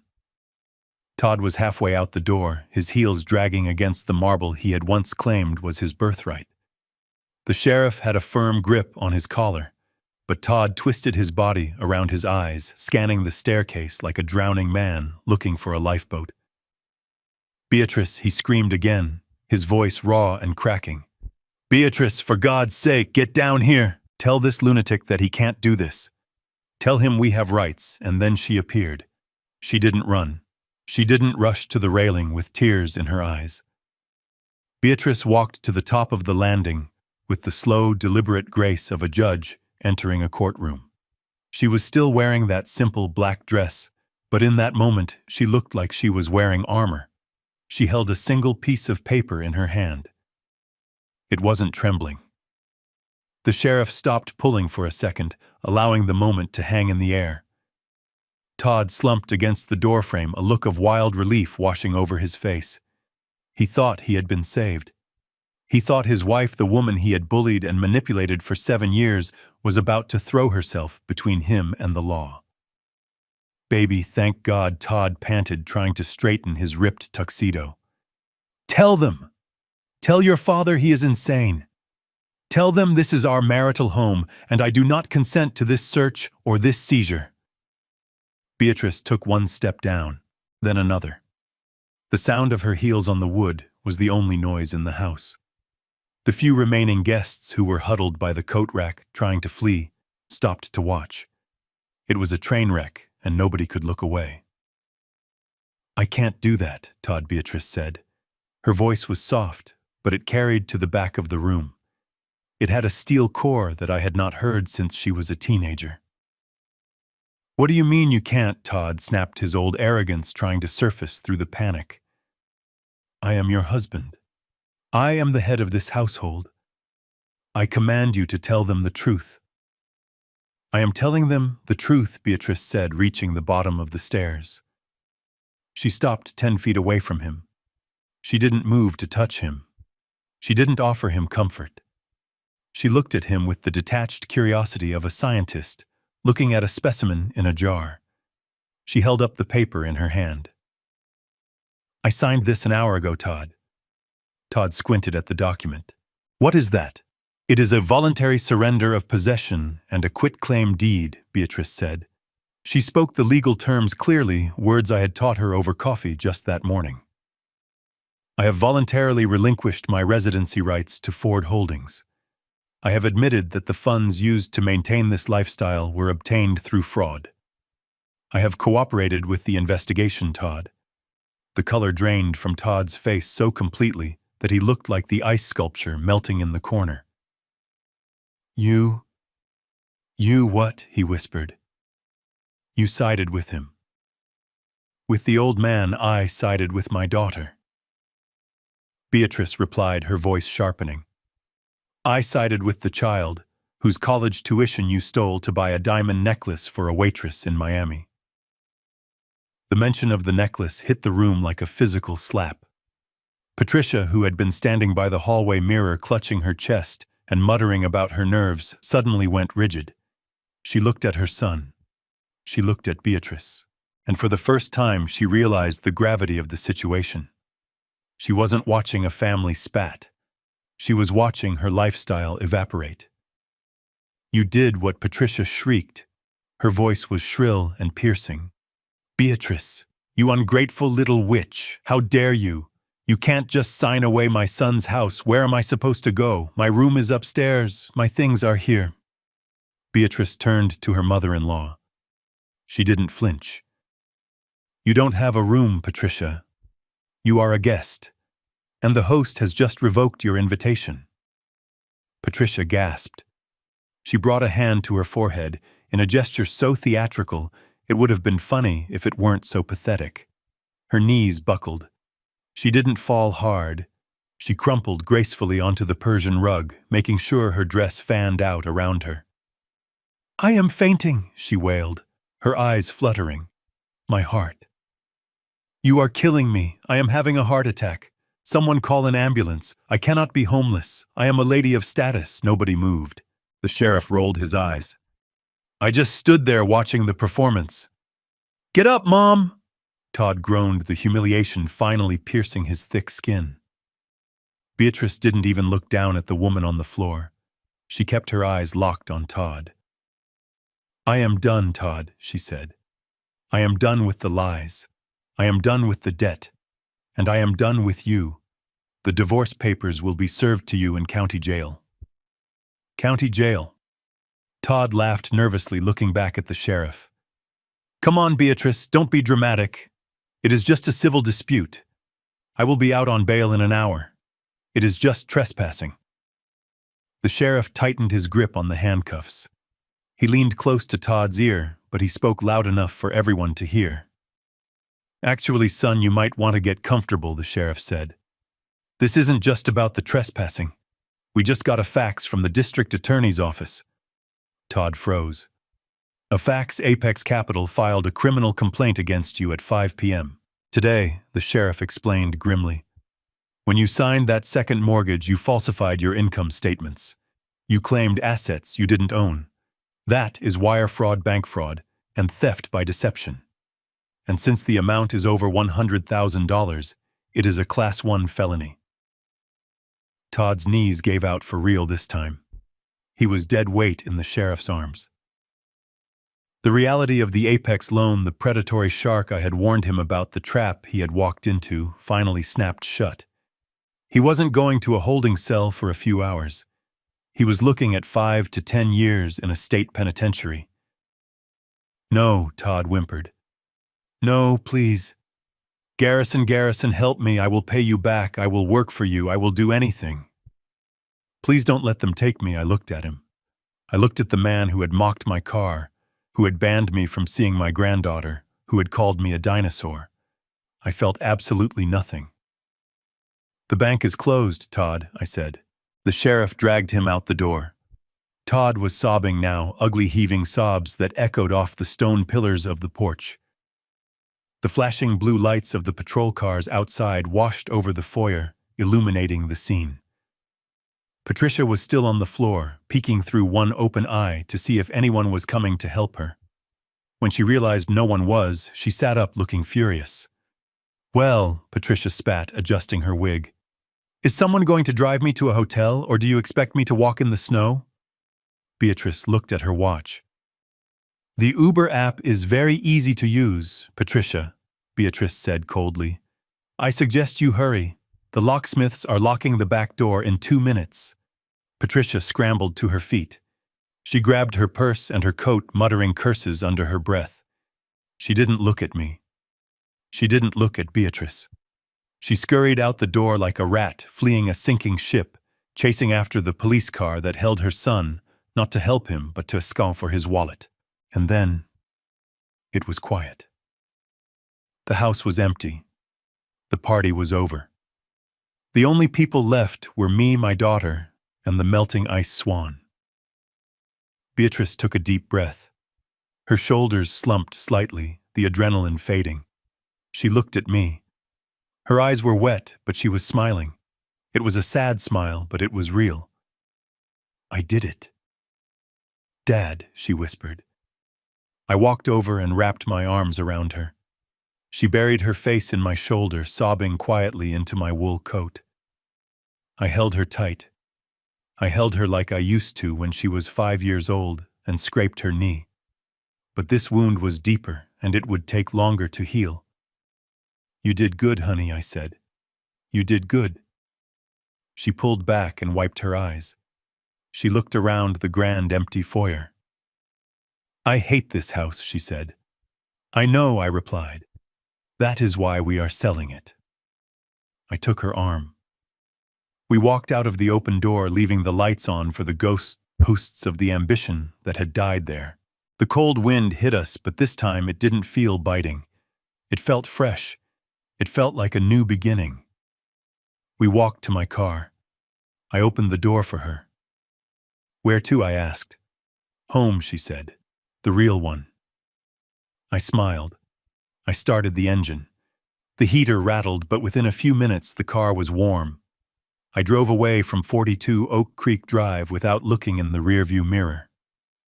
I didn't need to see the past. I was driving my daughter toward the future. And for the first time in a long time, the ledger was balanced. The Cook County Jail on New Year's Day is a place where hope goes to die. The air inside the visitor center smelled of industrial bleach and stale sweat, a sharp contrast to the expensive cologne that had filled the air at Todd's party just 12 hours earlier. I sat on a metal stool that was bolted to the floor, my hands folded calmly on the stainless steel ledge in front of me. On the other side of the thick, scratched plexiglass sat the man who had called me a dinosaur. Todd looked like a ruin. He was still wearing the tuxedo from the night before, but the shirt was torn at the collar, stained with sweat and the blood from his nose. His hair, usually gelled to perfection, was standing up in wild tufts. He didn't look like a visionary investor anymore. He looked like a hungover waiter who had been in a bar fight. When he saw me, he didn't hang his head in shame. He didn't cover his face. He slammed his fist against the glass, the sound echoing through the room like a gunshot. "You happy now, Garrison?" he hissed. His voice was raspy, stripped raw from a night of screaming at booking officers. "You must be so proud of yourself. You put the father of your grandchild in a cage." I looked at him with the same expression I used to wear when reviewing a bankruptcy filing. I felt no pity, only a detached curiosity about how deep his delusion went. "I didn't put you here, Todd," I said calmly. "The district attorney did, the fraud unit did, and the forensic accountant from Apex Capital did. I am just a spectator." Todd let out a bitter, incredulous laugh. He leaned in until his forehead was resting against the glass, his eyes manic. "Don't give me that innocent act," he spat. "You orchestrated this. You timed it. You waited until the party. You wanted to humiliate me. You could have come to me quietly. You could have written a check to cover the Apex loan. You have the money. It would have been pocket change for you." I shook my head slowly. He still didn't get it. He still thought this was about a balance sheet error. "I am not your insurance policy, Todd," I said. "And I am certainly not your ATM. You stole from my granddaughter. You leveraged a property you didn't own. You committed a felony because you wanted to look rich for strangers. I was doing it for the family." Todd screamed, drawing the attention of a guard who took a step closer. "I was trying to build something. I was 1 week away from a massive return on the crypto investment." 1 week, Garrison. If you had just waited, I would have paid you back double. I would have bought the house from you. I would have made you look like a fool. "It is always just 1 week away with you, isn't it?" I asked. "It is always the next deal, the next scheme, the next big break. You live in a future that never arrives, Todd, while destroying the present for everyone around you." Todd wiped his nose with the back of his hand. He looked at me with pure venom. "You are just jealous," he sneered. "You are a bitter, lonely old man who hates that I have a life. You hate that Beatrice loves me. You hate that I am young and ambitious. You did this to control her. But guess what? It won't work. When I get out of here, she is going to take me back. She knows us. I am a victim of your vendetta. She knows I love her." I reached into the inside pocket of my suit jacket. I didn't pull out a checkbook. I pulled out a folded piece of paper. It was a photocopy of the divorce petition Beatrice had signed that morning with Ross. "She doesn't know anything of the sort," I said. I held the paper up to the glass. Todd squinted at it. He read the words dissolution of marriage. He read the words sole custody. He read the restraining order request attached to the back. His face crumbled. For the first time, the anger was replaced by genuine fear. The narcissist realized he had lost his supply. She didn't sign this, he stammered. You forced her. You brainwashed her. She drove herself to the lawyer Todd, I said. She is done. She saw the photos from Miami. She saw the receipt for the diamond necklace. She knows everything. Todd slumped back in his chair. The fight went out of him. He looked small. He looked like a child who had broken a vase and realized he couldn't glue it back together. I can fix it, he whispered. I just need bail. Garrison, please. Post the bail. It is set at $50,000. I know you have it. Just get me out of here so I can talk to her. I can explain. I can make her understand. I stood up. The metal stool scraped against the concrete floor. I am not posting your bail, Todd, I said. But why, he pleaded, tears finally welling up in his eyes. Not tears of remorse, but tears of self-pity. Why do you hate me so much? I let you see Lily. I invited you to holidays. I treated you like family. I leaned in close to the glass. This was it. The final lesson. That is your problem, Todd. I said, my voice low and hard. You thought allowing me to see my own granddaughter was a favor you were granting me. You thought treating me with basic human decency was a transaction that I should pay for. You thought respect was something you sold, not something you earned. Todd stared at me, his mouth open. You looked at my kindness and saw weakness, I continued. You looked at my silence and saw stupidity. You thought because I was old, I was obsolete. But you forgot the most important rule of business and of life. You never bite the hand that feeds you. And you certainly never ever steal from the hand that holds the deed. I buttoned my coat. Beatrice is safe. Lily is safe. The house is mine. And you, Todd, you are exactly where you belong. You wanted a life free of my oversight. You have it. You are on your own. I turned my back on him. Garrison, he screamed. Garrison, don't walk away. I am your family. I kept walking toward the heavy steel door. I didn't look back. The guard stepped forward to escort Todd back to his cell. As the door buzzed open, letting me out into the crisp, clean air of the parking lot, I heard Todd's voice one last time echoing down the sterile hallway, blaming the judge, blaming the bank, blaming the world. He would never learn. He would never change. But that was no longer my problem. I had a granddaughter to raise, and for the first time in years, I had a balance sheet that was perfectly, beautifully clear. The snow in Chicago was finally starting to melt, turning the streets into a slush of gray water and salt. But inside the townhouse on Maple Avenue, everything was clean, dry, and warm. It was January 15th. 2 weeks had passed since the night of the party. 2 weeks since the handcuffs clicked shut.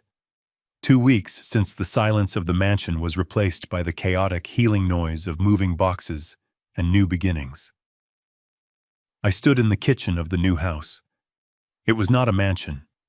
It did not have a marble foyer or a crystal chandelier that cost more than a car. It was a sturdy red brick townhouse in a neighborhood where people actually knew each other's names. It had 3 bedrooms, a small garden in the back, and most importantly, it had a front door that belonged to us free and clear. Beatrice was kneeling on the floor unpacking a box of kitchenware. She looked different. The dark circles under her eyes were fading. The tension that used to hold her shoulders up by her ears was gone. She was wearing jeans and a sweatshirt, her hair tied back in a messy bun. She looked like the daughter I remembered before Todd had turned her into a prop for his ego. "This place is small, Dad," she said, pulling out a stack of plates. "It is efficient," I corrected her, leaning against the granite counter. "It has lower heating costs, lower property taxes, and significantly less space for ghosts to hide." She smiled. It was a genuine smile. "I like it," she said. It feels safe. It is safe, I said, and I want to keep it that way. That is why we need to talk about the paperwork. I walked over to the small breakfast table where I had laid out a thick binder. Beatrice wiped her hands on her jeans and sat down opposite me. She looked at the binder with a hint of her old anxiety. "Is that the lease?" she asked. "Not exactly," I said. I opened the binder. "This is the deed to the property, but you will notice that your name is not on it. Neither is mine." Beatrice leaned in, reading the text at the top of the page. "The Lily Ford Irrevocable Trust," she read aloud. She looked up at me, confused. "What does that mean?" "It means that this house does not belong to a person," I explained. "It belongs to a legal entity created solely for the benefit of your daughter. I am the trustee, and you are the beneficiary. But the ownership is locked." I saw a flash of hurt in her eyes. "You don't trust me," she whispered. "You think I will sign it over to another man. You think I will make the same mistake again."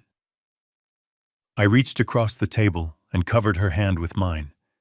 My skin was papery and old, hers was smooth but scarred by invisible wounds. "I trust you, Beatrice," I said softly, "but I do not trust the world. And I do not trust the part of you that was trained to be a victim. Todd preyed on your generosity. He preyed on your desire to be loved. He got you to sign papers because you wanted to please him." I tapped the binder. "This trust protects you from your own kindness," I continued. "If you meet someone new and he asks you to mortgage the house to fund his business, you can look him in the eye and say, 'I can't. I don't own it.' If someone tries to sue you, they can't touch this roof. This house is a fortress, Beatrice, and I am giving you the only key." Beatrice looked at the document for a long time. She traced the letters of her daughter's name. She realized then that I wasn't controlling her. I was armoring her. "Thank you, Dad," she said. She picked up a pen and signed the beneficiary acknowledgement. Her signature was strong. It didn't waver. "Now," I said, closing the binder, "let's talk about revenue. A house is an asset, but it needs cash flow." Beatrice sat up straighter. She reached into her bag and pulled out a letter. She handed it to me with a look of nervous pride. "I went to the school district office yesterday," she said. "I reactivated my teaching certification. It had been expired for 5 years, but because of the shortage of substitute teachers, they fast-tracked the renewal." I opened the letter. It was an employment offer. Substitute teacher for the county public school system. The pay was modest. It was a fraction of what Todd used to spend on dinner. But it was honest. "I start on Monday," she said. "It is 4th grade. And Dad, yes, I opened a checking account," she said. "At a credit union. In my name only." I deposited the refund check from the jewelry store. I returned the diamond necklace. I felt a lump in my throat. I looked at the offer letter again. "You returned the necklace?" I asked. "I didn't want it," she said. "It felt heavy." I took it back. "They gave me 80% of the value. It is enough to buy a used car and pay for groceries for 6 months." I looked at her. She wasn't a child anymore. She wasn't a trophy wife. She was a woman rebuilding her life brick by brick. "I am proud of you," I said. And I meant it more than any time I had praised her for a good report card or a piano recital. This was real life, and she was acing the test. Just then, a thundering noise came from the hallway. Lily ran into the kitchen, her socks sliding on the hardwood floor. She was holding a plastic train engine. "Grandpa," she yelled. "Grandpa, come look. I set it up. I did it all by myself." We followed her into the living room. There, in the center of the rug, was the train set, the one I had brought on Christmas Eve, the one that had sat on the porch in the snow. Lily had assembled the tracks in a perfect figure 8. She had set up the little plastic station and the miniature trees. She pressed a button on the remote, and the train whistled. It chugged along the track, its little headlight cutting through the afternoon shadows. Lily clapped her hands, jumping up and down. "Look at it go!" she screamed. "It is fast." I sat down on the floor next to her. My knees cracked, but I didn't care. I watched the train go round and round. It was a simple toy. But in that moment, it was the most beautiful thing I had ever seen. "It is perfect, Lily," I said. Beatrice sat down beside us. She watched the train, and then she looked at me. "We are going to be okay, aren't we?" she asked. I looked around the small living room. I looked at the sturdy walls. I thought about the trust fund document in the kitchen. I thought about Todd sitting in a cell blaming the universe for his math errors. And I thought about the job offer in Beatrice's pocket. "We are not just going to be okay, Beatrice," I said, picking up the train controller and handing it to her. "We are going to be solvent. And in this family, that is the highest form of happiness." Beatrice laughed. It was a light, free sound. She pushed the button, and the train sped up. I stayed for dinner. We ordered pizza. We ate it on the floor because the dining table hadn't arrived yet. It was the best meal I had eaten in years. When I finally left, walking out to my car under the clear winter sky, I didn't feel the need to look back to make sure they were safe. I knew they were. I had done my job. I had balanced the ledger. The bad debt had been written off. The assets had been secured. And the investment in my family was finally starting to show a return. The ice on Lake Michigan is finally breaking up. I am sitting on a bench in the park, watching the jagged white sheets dissolve into the dark blue water. It is March now. The winter that almost broke me is over, and the air smells like wet earth and possibility. For the first time in 3 years, I am not worrying about a phone call I need to make. I am not worrying about a bank transfer I need to approve. I am just watching the water. People often ask me if I regret it. They ask if I feel guilty for sending my son-in-law to prison and evicting my family from a mansion. They look at me with pity, thinking I am a lonely old man who chose money over love. They are wrong. I didn't choose money. I chose dignity. And for the first time in my life, I am not lonely. I am simply at peace. I used to believe that family was a permanent contract. I thought that because we shared blood, or because I had made a promise to my late wife, I had to endure the disrespect. I thought that being a father meant being a doormat. I thought that if I just wrote one more check, if I just forgave one more insult, they would finally love me. But I learned the hard way that you cannot buy respect. You can only command it. There is a medical term for cells that take resources from the body without contributing anything in return. We call it cancer. And when you have a tumor, you don't negotiate with it. You don't ask it to be nicer. You cut it out. It is painful. It leaves a scar. But it is the only way to save the patient. Todd was a tumor in my family. Cutting him out was the most violent thing I have ever done, but it was also the greatest act of love I could perform. I saved my daughter. I saved my granddaughter. And most importantly, when I saved myself. To anyone listening to my voice right now, I want you to look at the people at your table. Do they respect you? Or do they just respect what you provide? Do they ask how you are, or do they only ask where the money is? Family is not a shield that protects people from the consequences of their actions. It is a privilege, and like any privilege, it can be revoked. I am Garrison Ford. I am 70 years old, and my net worth is not measured in dollars anymore. It is measured in the quiet breakfasts I have with my daughter. It is measured in the sound of my granddaughter's train set chugging around the track. The ledger is finally balanced. The debt is paid, and I am finally free. If my story resonated with you, if you have ever had to stand up to a bully in your own home, please let me know in the comments below. Where are you watching from? What would you have done in my shoes? Don't forget to hit the like button and subscribe to the channel for more stories of justice and redemption. Remember, it is never too late to rewrite your will, and it is never too late to rewrite your life. See you in the next story.